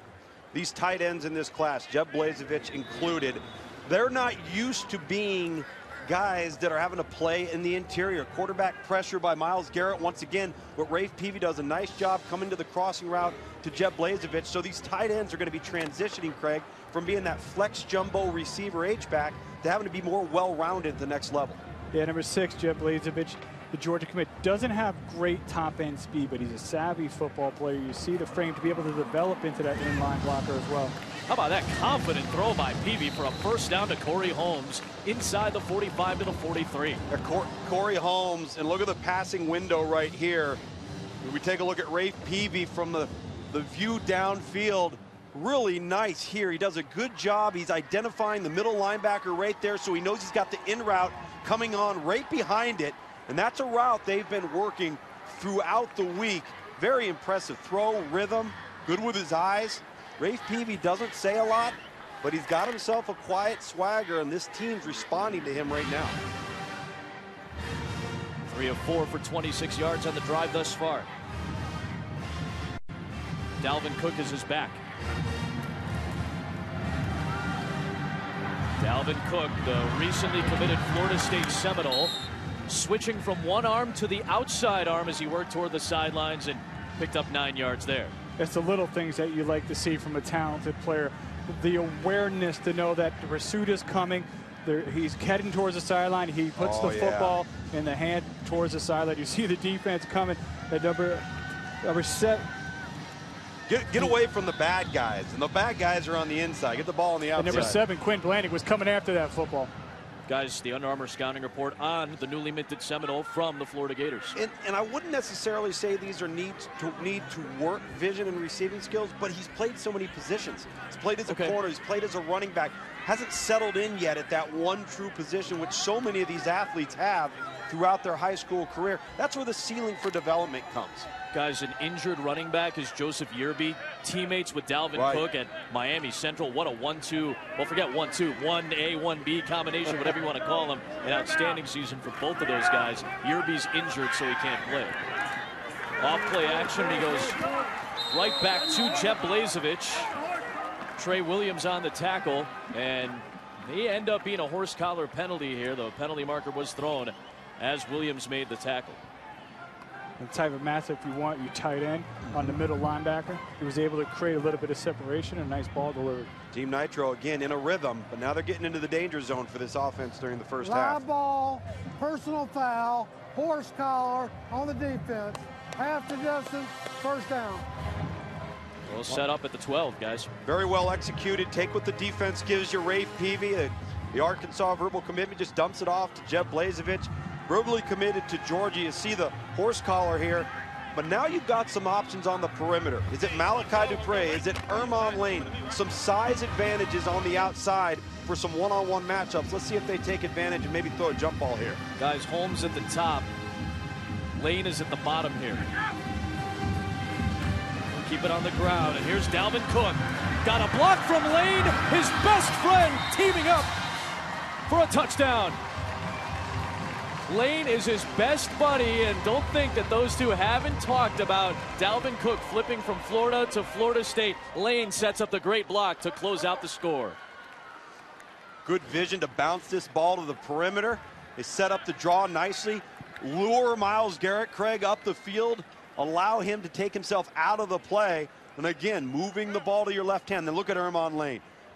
Maintaining outside leverage, both of the slot receiver and outside receiver. That's teamwork.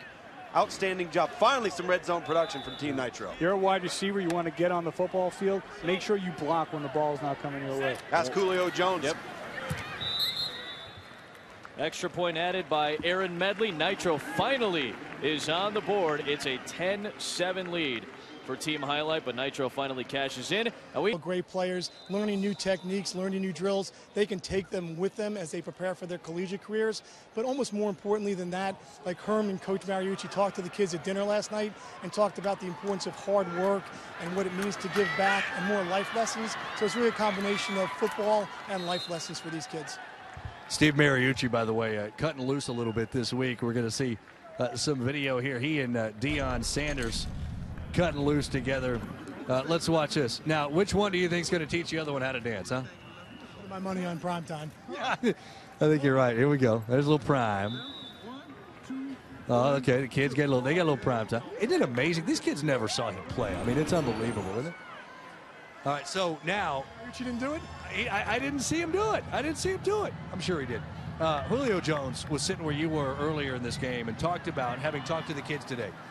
And he really got, was serious on don't take things for granted.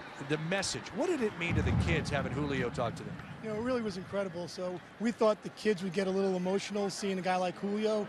Julio got really emotional talking to the kids. He talked about playing in the game 7 years ago and how quickly those 7 years went. He felt like it was yesterday. And he talked about some of the decisions that he's made in his life, working hard, putting in that extra effort, making good decisions off the football field that put him in a position to be so successful today. And then he saw guys with as much talent as he had and the guys in that room that didn't make the right decisions, that didn't work hard, and lost that opportunity. So coming from a guy like Julio, who they aspire to be, really resonates to those kids, and I think it was invaluable for them. An incredible alum for this game and a member of your brand there at Under Armour. Executive Vice President of Global Marketing, Matt Merchant. Matt, again, thank you for coming by. Thanks very much for all you guys do. Thank you. Guys? Dari, Matt, thank you very much. And this is just a sampling of some of the talent that has come through. These are the guys that have reached the highest level and were picked in the first round out of this game. 6 players since 2011 that have been selected in the top 10 overall, with Luke Jokel in this past draft going number 2. Leonard Fournette has been leaned on this drive. The start and stop ability, the sprinting ability. Once he does stop, everything is there. Don't forget, he's going to announce. He's the #1 player. He's going to announce tonight in the fourth quarter where he's going to play college football. It's going to be a big get for one of the 3 schools, Bama, LSU, or Texas. Stallions need some hay. Keep feeding the big horse because he has been the focal point of this drive. So good at stopping and starting in line, patience, the burst and explosiveness. You don't understand how big this guy is until you're near him in person. On second down, a quick throw to the outside for Cameron Sims. 3 yards there. Brings up 3rd and short. And what I've liked, too, about those runs, Tommy, is there was no trying to just get to the perimeter. He's found a crease each and every time. He stuck his foot in the ground, and he got upfield. And it's better to get 3 or 4 yards upfield than to try to stretch things to the perimeter and wind up with a loss. Very decisive, and he's trusting what he's seeing. He reminds me a lot of Georgia running back Todd Gurley in terms of stature, movement, agility, power, the ability to be an inside and an outside guy. Let's see if they can convert on 3rd and short here. Be their first conversion of the night on 3rd down. Trying to make some moves was Rock Thomas, and he was hit shy at the 45-yard line by Ronnie Clark, the Alabama verbal commit, taking down the Auburn verbal commit. 4th down.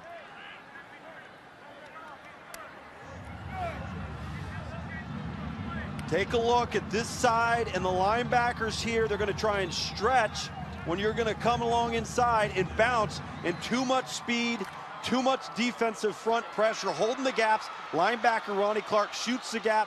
Very impressive. 4th down team highlight, choosing to go for it. Michael O'Connor, the Penn State verbal commitment, pointing out Mike linebacker. They'll give it to Fournette. Good cut. And he's able to push the pile, and he's got enough for the 1st down. Needed a yard. Woo! He got the yard. A lot of effort there for Fournette. Guys, of the 3 schools that he could potentially go to, Alabama's got a lot of youth in their backfield with Drake and Yeldon. D. Hart still back there. LSU, Jeremy Hill, still a question mark whether or not he's going to come back next year. Outstanding performance in the Outback Bowl. Texas has a lot of depth too, but a lot of injuries this year for the Longhorns. Alfred Blue, a senior as well. So if they could potentially lose Blue and Hill. And looking at LSU's roster, they actually have more fullbacks on that roster than they do running backs. Okay. Yeah, so there's obviously a need there. But as far as fits for all 3 programs, he's an ideal fit. And I don't believe that Leonard Fournette will make a selection based on depth charts. but off of pure depth chart analysis, LSU's the spot. O'Connor with time to throw downfield. It is caught by Scarborough. Out of bounds at the 11-yard line. 32-yard pass play from O'Connor to Scarborough. Arian Springs jarred him out. Outside of Jabril Peppers, there may not be a more impressive athlete pound for pound than Bo Scarborough. He looks like a tight end, he runs like a receiver, and has moves like a tailback. What great ball skills and concentration right there from Michael O'Connor. Oh, shoot. Oh, my goodness. Chris Winkie, of course, is going to step in and take credit for that. 1st and 10 from the 11. O'Connor rolling, being chased. Going to put his shoulder down and get a 1.5 yards. Tough kid.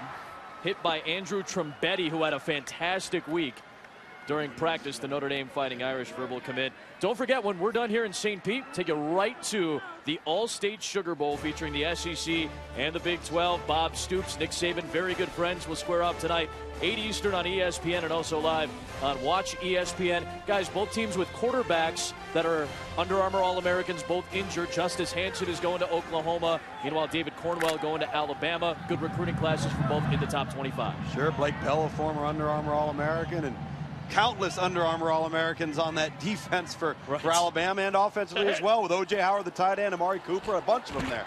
2nd and 9 to the end zone, and Travis Rudolph, who committed earlier today. Oh, the Dion dance. He's taking it to the house. Just like the old Seminole did, now a new Seminole is able to take it in. That was an outstanding strike by Michael O'Connor. He looked very impressive on this drive, from his patience to his pocket presence, just to the throws that he's made. I can tell you one thing. Bill O'Brien may not be at Penn State, but he knew how to evaluate quarterbacks. With Christian Hackenberg a year ago, Big Ten Offensive Freshman of the Year, and now Michael O'Connor, still committed to Penn State. Tremendous throws on that drive, a lot of poise and tremendous accuracy as well. Centers adds the extra point, and team highlight back on top by 10. Primetime was looking on. I think he's pretty happy with how he's able to teach the two-step to these guys. Number 5 cornerback and the number 15 overall player in the country. Travis Rudolph committed earlier tonight to Florida State and comes away with a touchdown grab from Michael O'Connor, and it's 17-7. The Discover Orange Bowl comes your way Friday. Number 12 Clemson taking on number 7 Ohio State. Some big news for Ohio State this week. Noah Spence, who was an Under Armour All-American, suspended for 3 games, including Friday's Orange Bowl. It comes your way at 8 Eastern on ESPN and Watch ESPN. Tough loss, that Viper position for Ohio State, the edge rusher type of player, Noah Spence. Having Ohio State earlier in the year, he was their only true explosive edge pass rusher. Now Joey Bosa, the other true freshman, also an Under Armour All-American, more of an inside guy playing end, but they lose some athleticism and speed off the edge with the loss of Noah Spence. This is Jabril Peppers from the 6-yard line. Michigan verbal commit. He can make some magic happen. All the way out across the 45 to the 46-yard line. Man, Peppers is a fun kid to watch. Great cornerback. He's the number 1 cornerback. This is the number 5 cornerback. Jalen Tabor announces where he's going to play college football coming up next. 15-7 game in favor of Team Highlight as we welcome you back to the Under Armour All-American game. Time for another American Family Insurance verbal commitment from Jalen Tabor, number 5 cornerback, 15th ranked player overall in the ESPN 300. We're down to Alabama and Arizona. Now I'm joined by several members of the family here. Mary, his mom. What has this been like for you? I mean, you guys are in D.C., so either way, he's kind of leaving the nest a little bit. He is leaving the nest, but we got him covered. Yep, we got him covered. Now Alabama's in the mix here. We know that Nick Saban coaches those defensive backs. He'd be very involved with you. How much did that weigh into having Alabama so high here? It weighed a lot, knowing that he's going to be there. He's one of the best secondary coaches in the country, so that meant a lot. All right, now it's time for you to tell us. Will you indeed play for Nick Saban at Alabama or go and play with Rich Rodriguez at Arizona? Where will we see Jalen Tabor play college football? For the next 4 years, I'll be furthering my education and playing college football at the University of Arizona. How about that? How about Arizona taking it over Alabama? What did it for Arizona? When I went on my visit, it was just a lot of family atmosphere type stuff, and they play for each other down there, and I feel like I can go in and provide a spark right away. You want to give us a bear down? Bear down, baby, bear down. How about that, guys? Jalen Tabor going to play at Arizona, picking the Wildcats over Alabama. What does he bring to the Cats, Tom Luganbill? Well, he brings tremendous skill set on the perimeter in a game where you've got to have height and length. Those two things are the most coveted traits right now in corners defensively, Craig, because of the size of the receivers. The Julio Joneses, the A.J. Greens, the Mike Evans of the world that can just win one-on-one jump ball matchups. His athleticism is going to be awesome there. Rafe Peavy finds Ermon Lane on the slant, and he works all the way out to the 34-yard line, 19-yard play. And Jalen Tabor, you guys really commented early on his perimeter tackling. Yeah, he's just a very good athlete. You see the length that he has and the ability to be a good open field tackler, which you obviously need to be. And you see him coming up and setting the edge and being able to support the run. He has the size and the physical tools to be a very well-rounded cornerback. And he's also looking at a major in photography, possibly. Do a little cropping, a little enhancing. I will say this, Rich Rodriguez has quietly done a very good job at Arizona. And with this class, and also committed in that class is Jonathan Hayden, younger brother of Joe Hayden, who also goes to Friendship Academy as a high school teammate of Jalen Tabor. McKenzie taking it out of the Wildcat there. Here is the Arizona Wildcat recruiting class, adding Jalen Tabor to that mix, number 19 in the country. And Marquise Ware is one of those players who could play multiple positions. He's a unique guy because he's got measurables, Greg. He's big, he's physical, almost like a Bo Scarborough type, so you could play him in a variety of roles. And Cameron Denson could play on either side of the football. You know Rich Rod's going to get versatile football players, particularly when it comes to offense. To his credit, though, the plan, I believe, is to play Ware on defense. Yep, it is. But you never know with an offensive coach. Especially with his spread. A lot of tight ends flex out. There's a lot of movement on the offensive end. Peavy throwing it out to Jeff Jones. Nice juke, and he works his way inside the 20. He's able to skitter past a defender there and work his way all the way down to the 17-yard line. Like Rashawn Evans. Yeah, Rashawn Evans playing linebacker after transitioning from a high school career that saw him play most of his snaps on the defensive front. An edge rusher. He's out of Auburn High School in Auburn, Alabama. I know Auburn Tiger fans would love for him to stay at home. He's going to have to start to learn how to break down in space. The rushing the quarterback top part, that's not going to be as big a deal as it's going to be playing in pursuit. And this is really his first week. He said about 90% of his senior season with his hand in the dirt, playing defensive end. So there's certainly going to be a transitional period. But athletically, he's got a lot of tools. How about Peavy tucking it? He'll just take the knee back at the 21-yard line. Ends up losing 4 yards there. That was a broken play. That looked like a draw attempt. Gerald Willis, number 9, he creates some problems. I don't know what happened with the mesh point there between Rafe Peavy and Jeff Jones. Peavy, again, committed to Arkansas, has had 2 really impressive drives, leading Team Nitro on a touchdown on his opening drive, and now they're going right down the field. He's throwing a nice slant to Ermon Lane. Let's take a listen in the huddle. 2 out, K92, Texas, on go. Try and keep the terminology basic, simple. Again, a short week of protection. So the Texas is telling the receivers now what their route structure is. K92 is a pass protection. In and out of the hands of Corey Holmes, and that brings up 3rd and 14. Good coverage by Marlon Humphrey. Well, Lugs, let's go back inside the huddle here. We'll listen into Rafe Peavy, and again, it's more concept stuff than specific play calls here. Well, you're gonna have the pass protection. You want to make sure the guys up front are set, and then you're gonna have what the actual pass play is, followed by your cadence. The pass play, the verbiage is simple. We try to keep it to 1 to 2 words, where no matter where you lined up, you just memorize what the play is. So whether it's Texas, whether it might be San Francisco, what have you, you memorize that. The number is going to signify the pass protection. 3 out, 62, Detroit, on go, ready. All right, so 3 outs to formation. Right. 62 is your pass protection. And then you hear the Detroit, that's going to be your pass concept down the field. On 3rd and 14. Peavy steps up with the pocket collapsing. Got to protect that football, and he's taken down at the 19 by Gerald Willis, who announced at halftime that he's going to play his football at the University of Florida. Good defensive get for the Gators.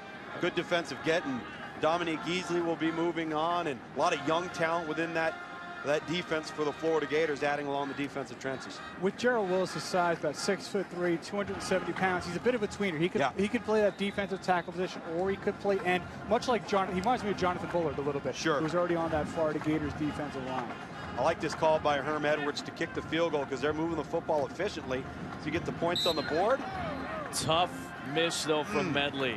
Boy, he's been close both times from 40, and that time 36. Right over the upright. Left. Yep, missed left both times from deep.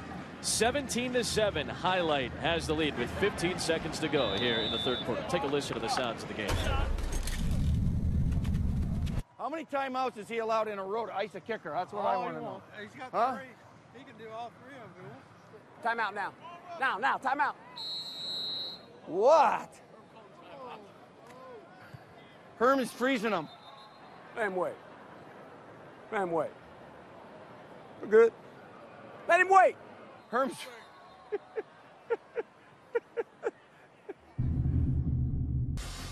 There he is, Tony Brown, dealing with a shoulder injury, so unable to play in the Under Armour All-America game presented by American Family Insurance. But big smile as he gets set to tell you where he's going to play his college football: LSU, Alabama, Ohio State. I remember when Craig's hair was like that.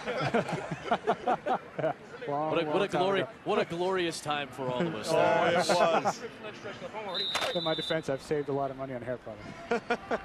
Well, we said LSU is in the mix for Tony Brown. LSU's got a quarterback coming in Brandon Harris. He goes back to work. His athleticism has been on display.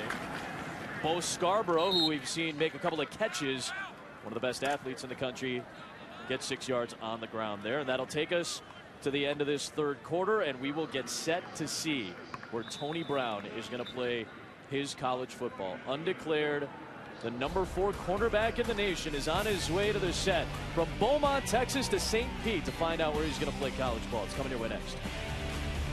Begin quarter number 4 here at the Trop in St. Petersburg, Florida. 17-7 game.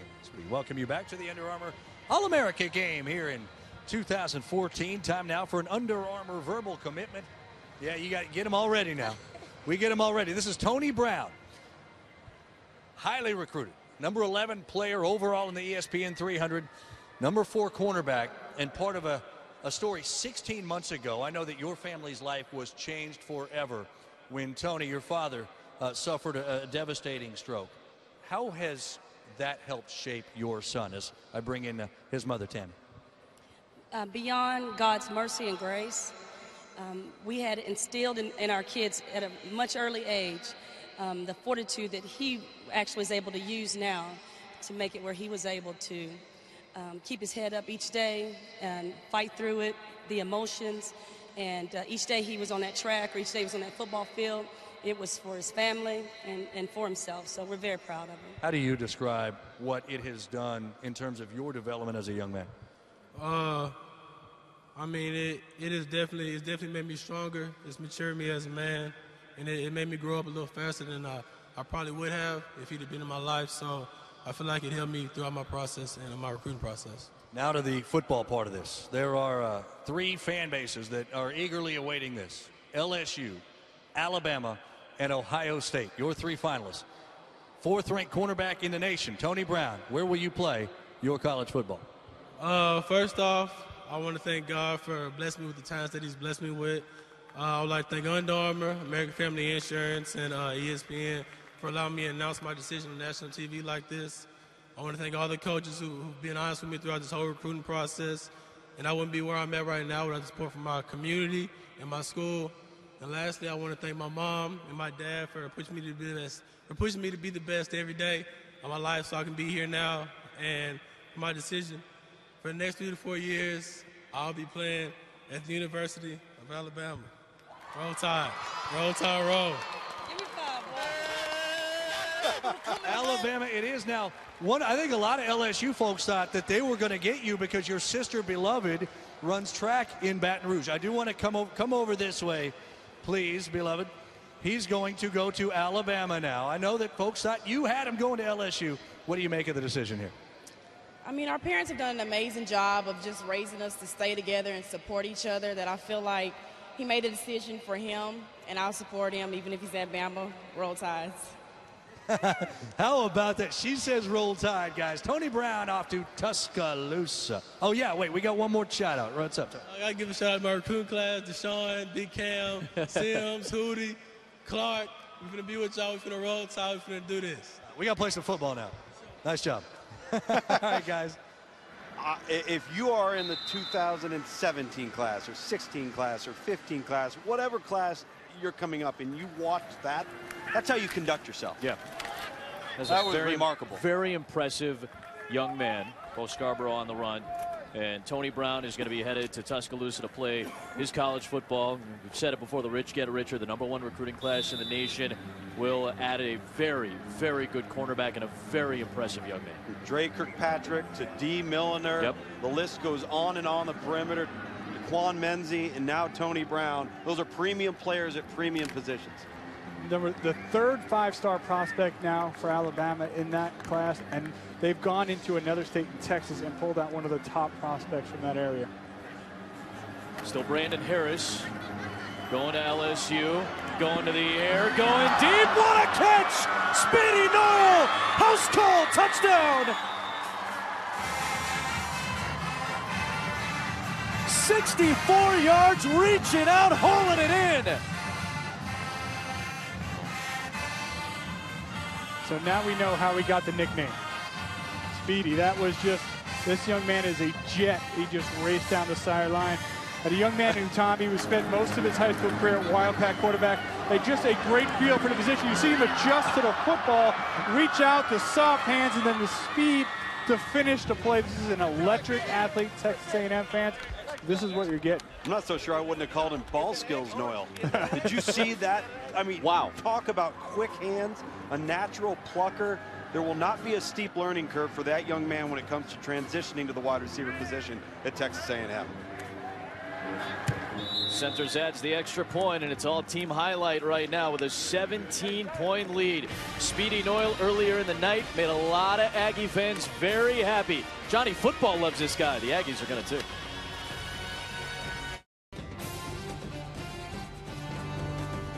It's not all work for the Under Armour All-Americans during their stay. During the week, they're at Disney World practicing with you guys, having clinics with the coaches, and then Monday they go to Hollywood Studios and to walk around. They freak themselves out a little bit. They all get very scared. It's all fun. Well, we've seen 6 of our 7 commitments already tonight.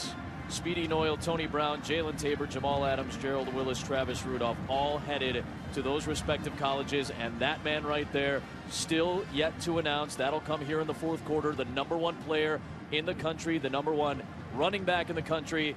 Alabama, LSU, and Texas still in the mix for Leonard Fournette. LSU's in the mix for him. They got Jamal Adams. They had 4 chances, though, to get 4 different players already. They're really hoping for Leonard Fournette. Really hoping is an understatement. No matter what happens, I think this is the key piece to their class. They're not only the #1 player in the country in their state, but also addressing a need and a player who can come in and be an immediate impact. This is the important one for LSU fans coming up. Here's Jabril Peppers from the 6-yard line. You want to talk about immediate impact. He's one of those guys who could make an impact as a freshman as he works his way out to the 30-yard line. Adoree Jackson on the tackle.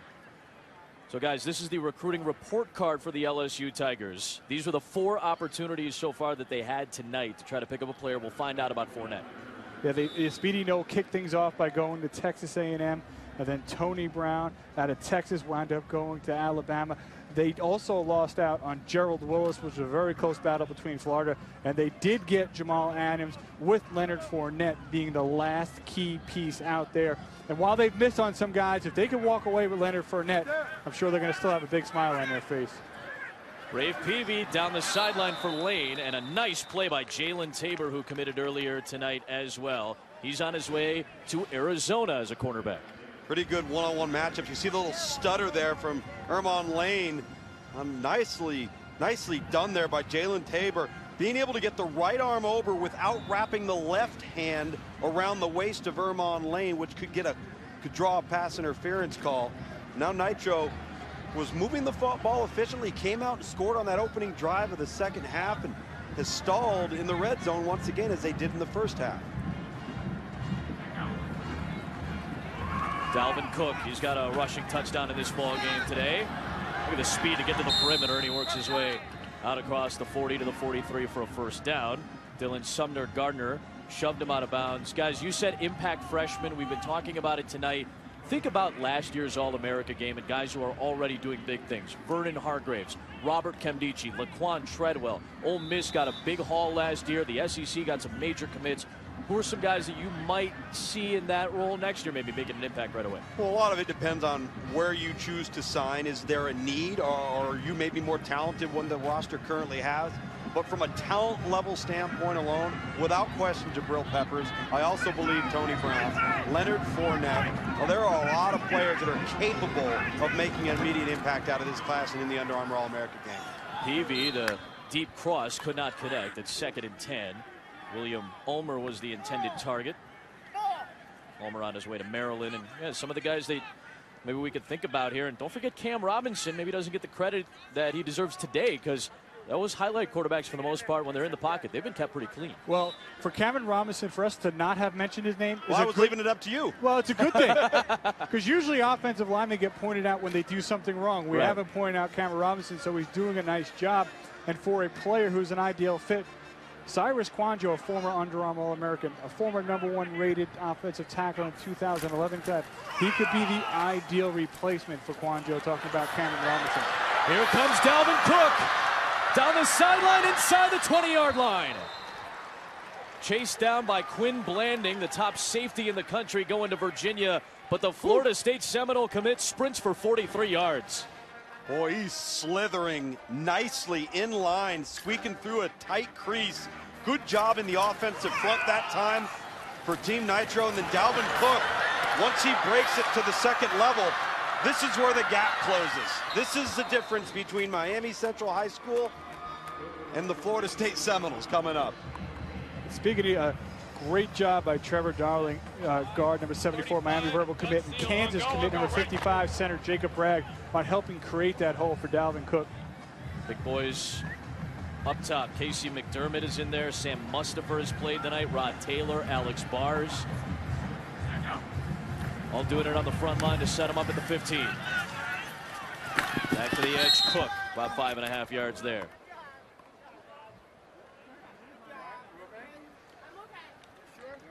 And Adam, earlier you talked about his teammate Joseph Yearby, who unfortunately suffered an injury late in his season and couldn't participate in a game. But people in South Florida talk about Dalvin Cook and Joseph Yearby at Miami Central being arguably the best running back tandem in the history of South Florida. Right. And there's been a lot of great players that have played down there. So it speaks to those two. And there, you look in the rankings, not much separates those two. No, there really isn't. Take a look at the strengths. He's elusive. He's deceptively strong. You saw him breaking a lot of arm tackles and ankle tackles. And again, settling in at one position. The little nuances of patience and vision when you're employed full time, that's going to come throughout the course of development. It's tough when you're playing a bunch of different spots. Here is McKenzie putting his shoulder down, and how about that collision with Quinn Blanding? Woo! We said it, the #1 safety in the country is Quinn Blanding. Going to Virginia, that's a big get for Mike London, who's also adding Andrew Brown to the Virginia class. Oof. There's the pop right there. Good defensive commits coming into Virginia next year. Two big, Quinn Blanding and Andrew Brown. We just talked about adding potential impact guys for a Virginia team. There's a need, and those two could certainly come in and work their way into the rotation very quickly. Design run. Here comes Rafe Peavy, and he had nowhere to go. It was Jalen Tabor from the cornerback position who read that well.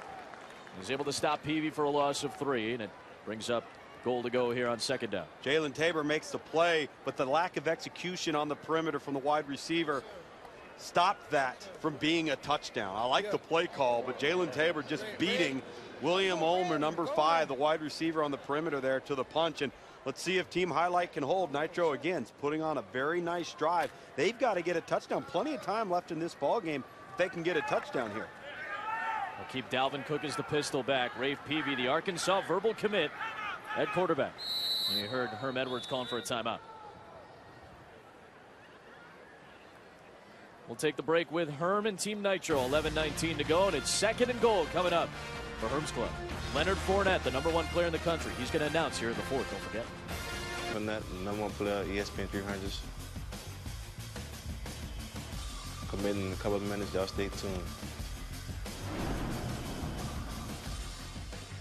It is coming up. Alabama, LSU, Texas, all in the mix for the #1 player in the country, and Leonard Fournette. Guys, obviously great alumni that have passed through this game. A.J. Green, a top 5 overall draft pick. Just to kick things off, we talked to Julio Jones, another first-round pick, injured earlier this year with the Atlanta Falcons. You guys obviously know Jadeveon Clowney. He told you, Tom, yesterday that he is going to declare for the NFL draft. We'll see the Heisman winner on Monday night in the BCS title game. And, of course, last year's MVP, now playing at Florida, a great all-SEC freshman corner in Vernon Hargraves. It's exciting to be an Under Armour All-American, as you referenced yesterday in the Capital One Bowl. South Carolina's victory over Wisconsin. Jadeveon Clowney declares for the National Football League draft. And what we're hoping for is that last year's 2nd overall pick, Luke Jokel, an Under Armour All-American, combined with a Heisman Trophy winner in Jameis Winston, and maybe a trifecta with the #1 overall selection in Jadeveon Clowney. It'd be a nice, impressive stretch for the Under Armour game, which has been very impressive since its inception. This is the 7th game. Nitro has 7 points on the board, trying to add to it. Rafe Peavy rolling right, putting the brakes on, firing end zone. What a touchdown! Braxton Berrios, who is on his way to Miami to become a Hurricane. There's the sign for the U. Really impressive in practice this week. He hauls it in to get Nitro another score. Went with the play action and got Rafe Peavy out onto the perimeter. A nice job staying with play as we see Braxton Berrios coming alongside every wide receiver. He's open, and a nice delivery on the strike. It was Quinn Blanding, the Virginia verbal commitment in pursuit. I think you got to give quarterback Rafe Peavy a lot of credit there. He wanted to take the throw in more of an in-rhythm, on-time fashion. Wasn't able to do it, yet was able to freeze an unblocked defender, keep his eyes downfield, and locate along the back of the end zone Braxton Berrios. So the Arkansas to Miami connection right there. And again, Team Nitro right back in this thing, capitalizing in the red zone. See the U sign from Braxton Berrios. Let's see what type of game we're going to have late here. So comes off the ball like he's going to block, and then the separation because the defender Quinn Blanding starts looking into the backfield. What Braxton Berrios is going to learn at the next level, that the more hands you have waving up in the air, the slower you're going to get to your destination. So maybe pop the hand up to locate, but then start pumping the arms and running. But has there ever been a wide receiver who hasn't waved their hand saying they're open? First of all, there's never been a single one in the history of the game that hasn't been wide open. Yes, sir. And you think about a player who's similar to Ryan Switzer at North Carolina, Very who had similar. a very nice, true freshman season. You look at Braxton Berrios, a player very much in that mold who could potentially come in and have a similar effort, but for Miami. The 919 showing right there out of Raleigh, Leesville Road High School, North Carolina. There's Speedy Noyle. He's got a touchdown in this ball game already. Aaron Medley kicks away. It's a 10-point lead now for Highlight. Nice move by Noyle, and he's out across the 25. Well, as soon as we're done here in Oklahoma, by the way, is a top 25 recruiting class, but Leonard Fournette, who will announce here in the 4th quarter where he's going to play his college football. Alabama on the list of schools that could potentially get the #1 player in the country, the #1 running back. Guys, think about the #1 players the last several years in this game. We haven't seen a running back in your rankings, first off, as the #1 player for a long time. And it's been defense which has been at a premium these last several years. Speedy Noyle on a high step, and he's hit shy of the 30-yard line. Again, that's a 30-yard gain, if not a home run at the high school level. Next thing you know, all the Sharks start circling the chum in the water. And Arian Springs, number 20, in hot pursuit with the rest of that Nitro defense.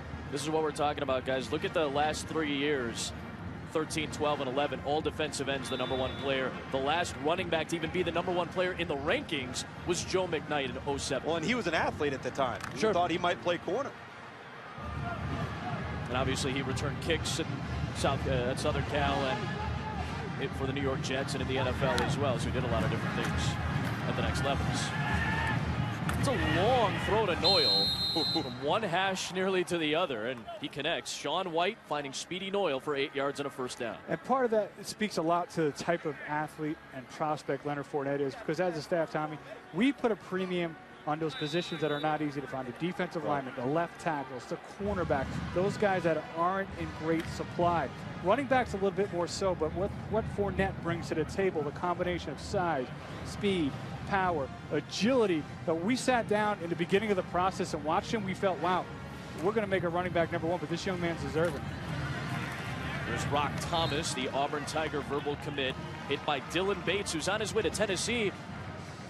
Tennessee with the #2 recruiting class in the country. Nice job by Butch Jones.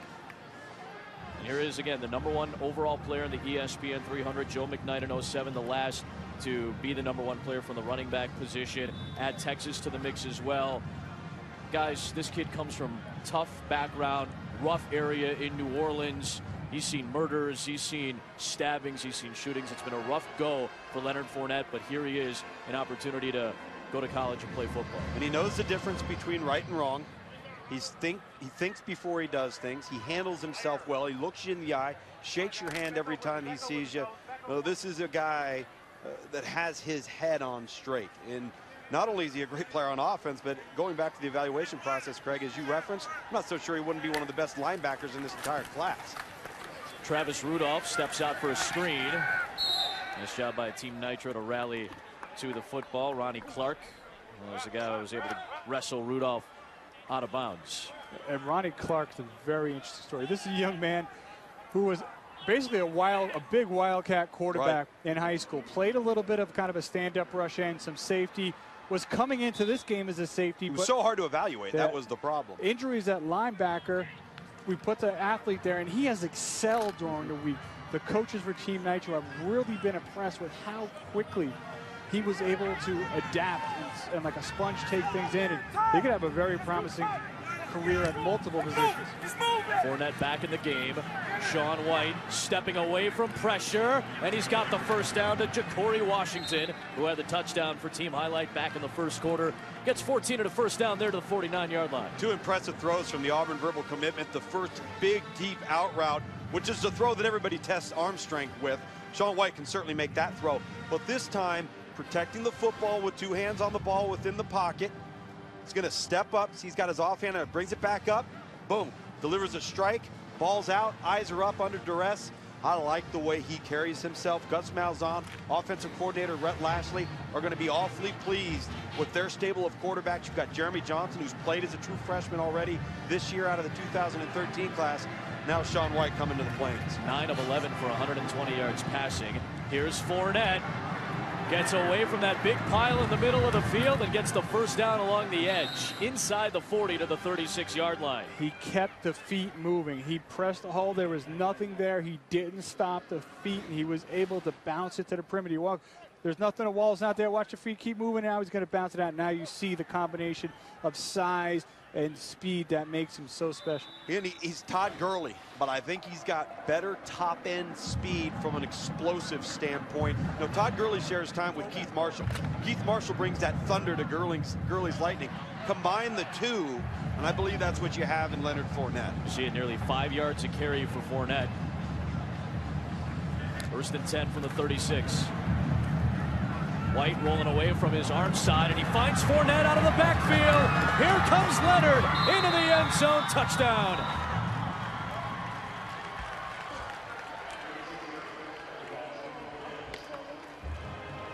The #1 player in the country getting it done, and Sean White really having a great week. Not only just game here today, but a great week of practice in the skills challenge and today. And Fournette takes it the rest of the way. He's why recruiting is a marathon, not a sprint. Right. You start out in the camp and combine circuit. You're maybe slightly undersized in terms of ideal height. And then all of a sudden you start making an impression. Coaches start watching the tape and word starts to spread. He's really built himself up throughout the process. I've been proud of Sean White because nothing's been handed to him in recruiting. So you take a look at Leonard Fournette. He's going to be in the backfield off some play action pass. and he is going to start out right here.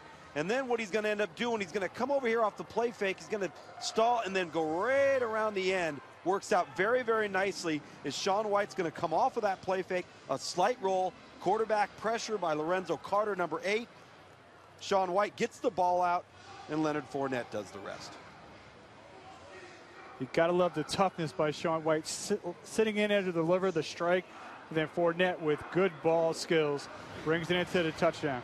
So he goes into the end zone, and he's going to walk right onto our set.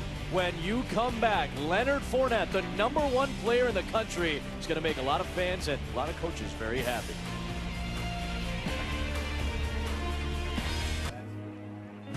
Setting the stage for things to come. Here, potential becomes a reality, and the first glimpses of greatness can be seen. Tonight, we start fresh. A new class takes the field. The potential unlimited.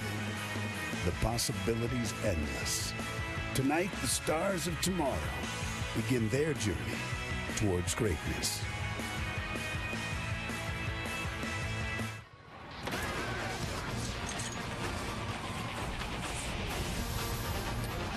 It's a 31-14 score here at the Under Armour All-America game here in St. Petersburg, Florida, Tropicana Field. It is time now for our Under Armour verbal commitment, and it is given that #1 national ranking, easily the most eagerly anticipated commitment. In fact, you just saw him march into the end zone. Leonard Fournette, #1 player in the country, obviously the #1 running back, LSU, Alabama, Texas, St. Augustine High School in New Orleans, Louisiana. I want to start by asking Mom here, Lori. He's been the #1 guy. And I know that it amps everything up a little bit. The hype machine amps everything up. What will it mean to have this announcement made? A little bit of finality, closure to this. It will be a weight lifted off Leonard's shoulders and my husband and I. It's certainly been it's been a process, I know. Leonard Fournette, LSU, Alabama, Texas. First off, tell us about the process and what's been the most difficult part of this decision. Well, the process overall has just been the recruiters. Just coming at me every day, texting and calling my phone each and every day. Some people enjoy that. How much do you enjoy that? I hate it. I hate it. You know, I get missed calls and text messages from people I really don't talk to every day. Well, there you have it. It's a kind of a look inside who Leonard Fournette's who he is and what he's all about. But now is that time. I mean, we are surrounded by people. This is incredible, the number of people that are here watching this and paying attention to this. LSU, Alabama, Texas, your 3 finalists. Where will you play college football? Well, first of all, I want to thank God for giving me this talent and ability to play this game, and my parents for instilling, for me to be a young man. So I'm going to take my talent for the next 3 or 4 years to University of the Boose, baby, LSU.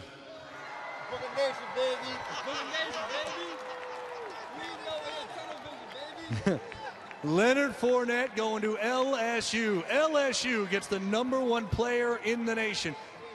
What about LSU, Leonard? What was it? Well, you know, me, Coach Frank, and Coach Les Miles had a great relationship. So it's time to win this BCS now. We may be here again next year with a pretty good running back standing behind you here, Leonard. There you go. All right, there you go, Leonard Fournette, LSU. The drama is over. Guys, what does it mean for Les Miles and the Bayou Bengals? Well, it gives them a bell cow to build the offense around, a difference maker, not only in the run game, but in the pass game, but as a person. You're getting an ideal locker room guy. You're getting a team player, a leader who has natural leadership qualities, is mature, and I think he understands what expectation level is all about. And that it doesn't get easier from here. It gets more difficult if you're Leonard Fournette. But now that you've made the choice, you can breathe deep, take a sigh, and LSU fans are awfully happy. Isaiah McKenzie puts the brakes on. It gets to the outside. He's just got one man to beat. McKenzie dragged down from behind. How about that speed from Myles Garrett to get all the way downfield? Just as impressive of a tackle as it was a return, but 75 yards for Isaiah McKenzie. I've been saying keep your eyes on Isaiah McKenzie. The Notre Dame verbal commit is electric in the return game. He returned 6 kicks this year. 2 of them were SportsCenter top 10 highlights. And then you see the effort by Myles Garrett. Very impressive by that young man, staying on the play to bring him down. Well, that sets up Team Nitro, which right now is trailing by 17 points to try to get back into this ball game in a hurry. Inside of 7.5 to go, and Morgan Mahalik, the Oregon Duck commit, is at quarterback. Jeff Jones is the running back, the future Minnesota Golden Gopher, with his verbal commitment. Picks up 2 yards there. And guys, this is a big pickup for LSU. They really needed it. And like you guys have been talking about, Leonard Fournette could make an immediate impact in the backfield for LSU right away. Running back is one of those positions that it could be a little bit easier to transition from the high school level to college. And then you put together Leonard's skill set and his size, and he has all the tools to be able to make that transition and be able to be an immediate impact guy. And then you take into account the need that LSU just has at the running back position and the ideal fit of being a downhill back, an I formation type back, and that fits LSU's run game. All 7 announcements, all from top 61 players, 4 in the top 15.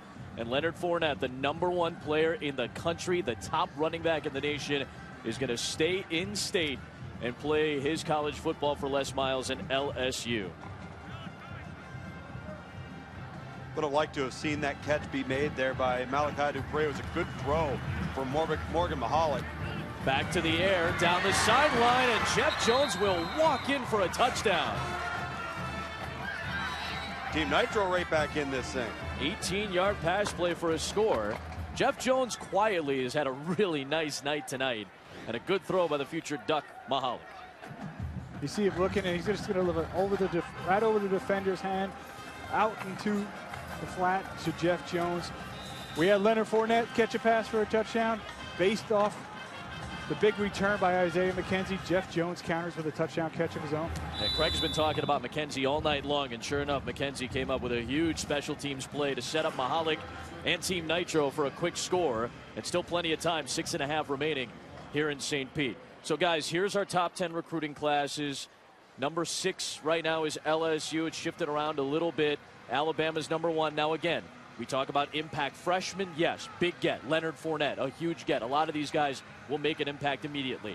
But you never get the true full sense of a full recruiting class until a couple of years down the line. Yeah. Go ahead, Craig. You hit the nail right on the head, Adam, because players have to be developed. Some guys hit, some guys don't. How you say, Tommy, coaches want to hit about, what, 70%? Yeah, if 70, you'd be in great shape. Yeah. You know, you look at recruiting classes, they're great on paper. They look good, they're flashy, they make fans feel good. The reality is you're going to look at 2 to 3 years down the road, and Craig, you referenced players develop at different rates. And oftentimes, if a guy doesn't pan out, it likely won't have anything to do with athleticism or talent. It will be some other variable or factor that maybe you didn't know about until the player signs. So there's a lot that goes into whether or not a class ends up being fruitful top to bottom. But we have started to see a lot more true freshmen start to come in and have an impact. It's not quite the delayed reaction that it used to be maybe 5-10 years ago. Well, some guys do make an immediate impact. Jameis Winston, redshirt freshman, redshirted last year, the #1 quarterback a couple of years ago. He was #1 in the Heisman voting. Trey Mason was in the top 3. #1 Florida State, #2 Auburn. Our BCS megacast, which centers around our game on ESPN Monday night.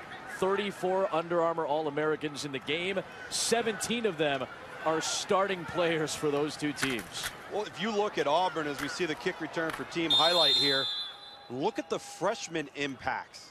Malzahn back in, and again, they've got Rock Thomas coming in next year.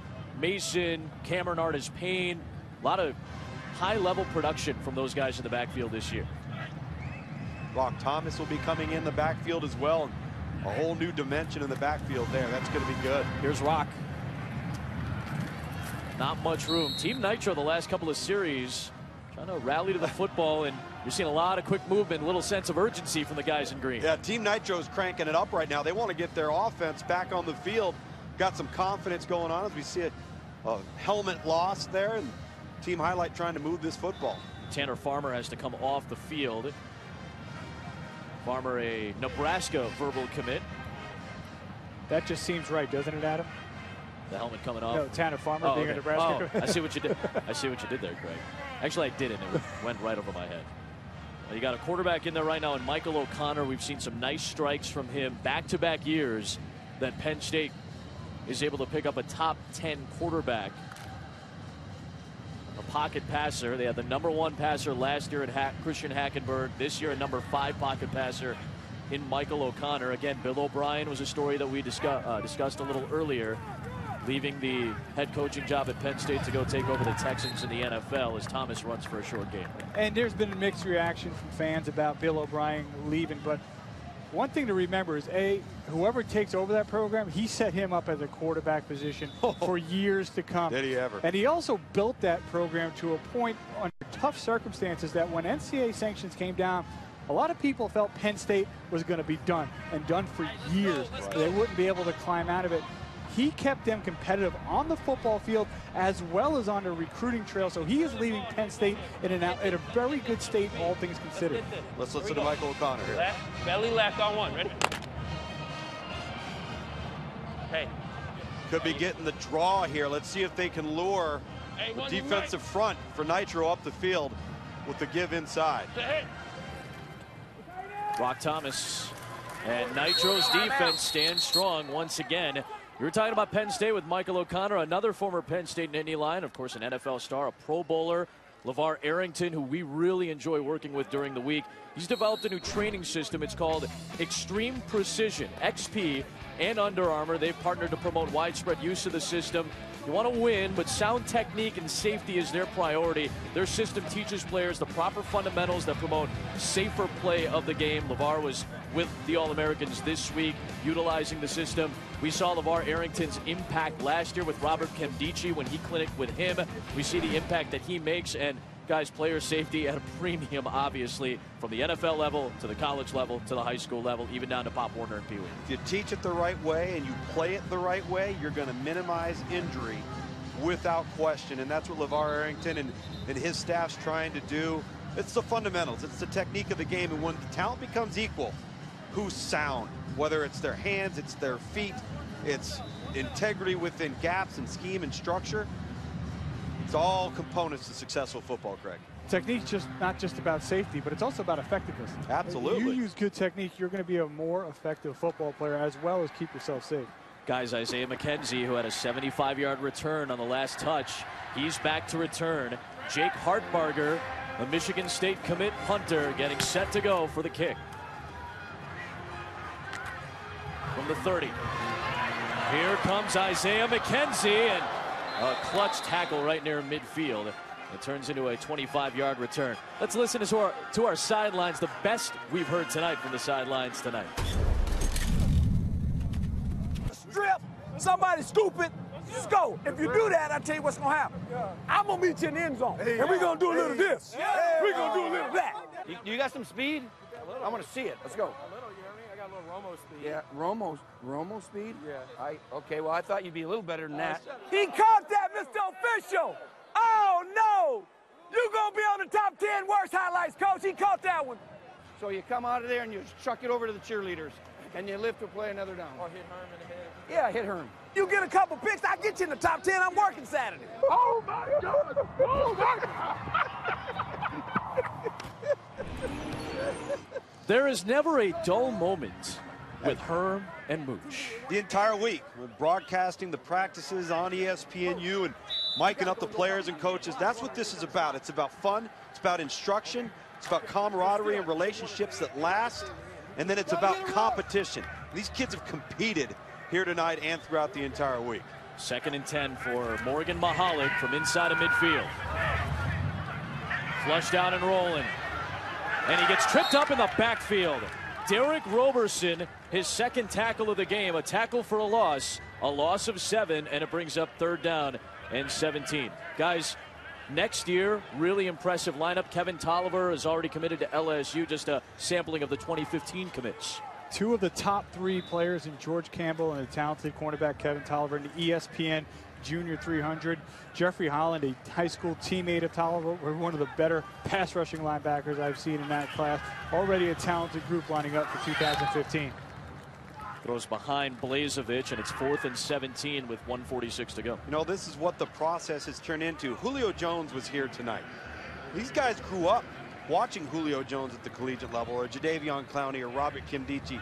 The brand of the Under Armour All-America game, the prospects that have taken part in this game, it's attractive.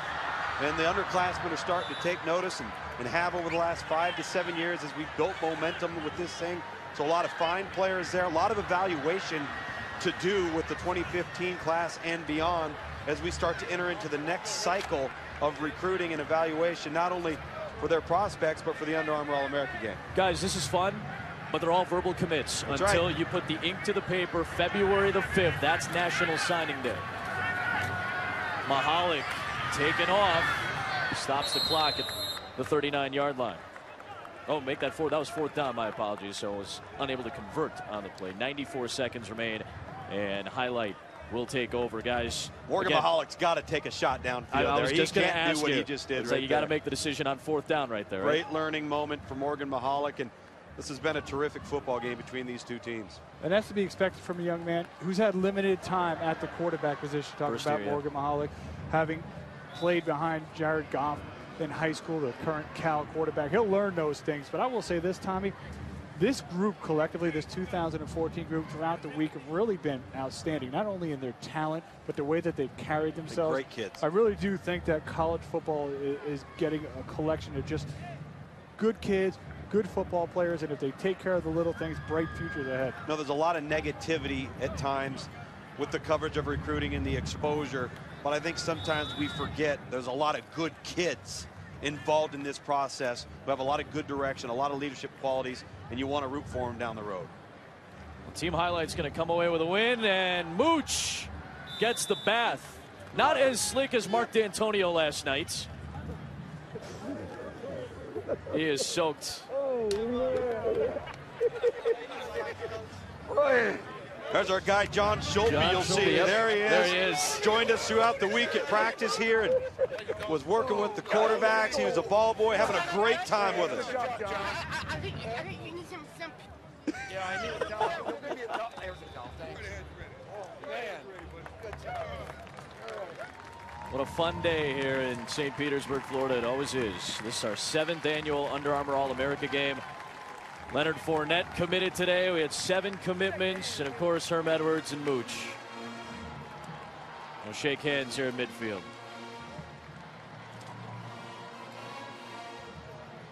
Way to go, good coach. Way to go, way to go, baby. Good job, baby. Good job, coaches. Good job, coach. Good job, guys. Wait, good job, guys. Good job, man. Hey, baby, give me a word. I told him, I said, you need, I didn't want that water tonight. Good job, baby. That was a good game. That was fun. Good week. It was a great week. It made it good for television. Yeah, I know it. Finally. Well, Leonard Fournette, the #1 player in the country, commits to in-state LSU. Speedy Noyles going to College Station. Tony Brown to Bama. Jamal Adams also going to LSU. Jalen Tabor, Arizona. Gerald Willis III to Florida. Travis Rudolph to Florida State. 7 great commitments, guys. Your final thoughts, Craig? Let's start with you. Alabama leaves here still with the #1 class heading towards signing day, but Tom, LSU got the guy they had to have, the #1 rated running back Leonard Fournette. Him along with safety Jamal Adams helped LSU move into the top 10 at #6 in the class ranking. Proud of these kids, proud of what the opportunities are in front of them. Let's see them grow. Let's see them mature as they make their move to the next level. National Signing Day, we just lit the fuse, folks. Yep. We are on the way to the first Wednesday in February with 12 hours on ESPNU for National Signing Day. We'll have a lot of these guys and more. It's going to be a lot of fun. It's a great night tonight for these prospects. 20 players on the Under Armour All-America roster are going to leave here uncommitted. So there's still some answers to be found out there on the recruiting trail as we move towards National Signing Day. Marlon Humphrey, Adoree Jackson right there. Malachi Dupre, just some of the names that still have to commit. National Signing Day on ESPNU Wednesday, February the 5th. What a fun day here in St. Petersburg. We saw some highlight reel plays from both teams. You saw some commitments that are going to make a huge impact come next fall for a lot of teams around the country. Coming up next, College Game Day from New Orleans as we get set for the Sugar Bowl. National Signing Day, February the 5th. For Tom Luginbill, Craig Hawbert, Dari Noka, our fantastic crew in Florida, good night from St. Pete. Adam Amin saying so long.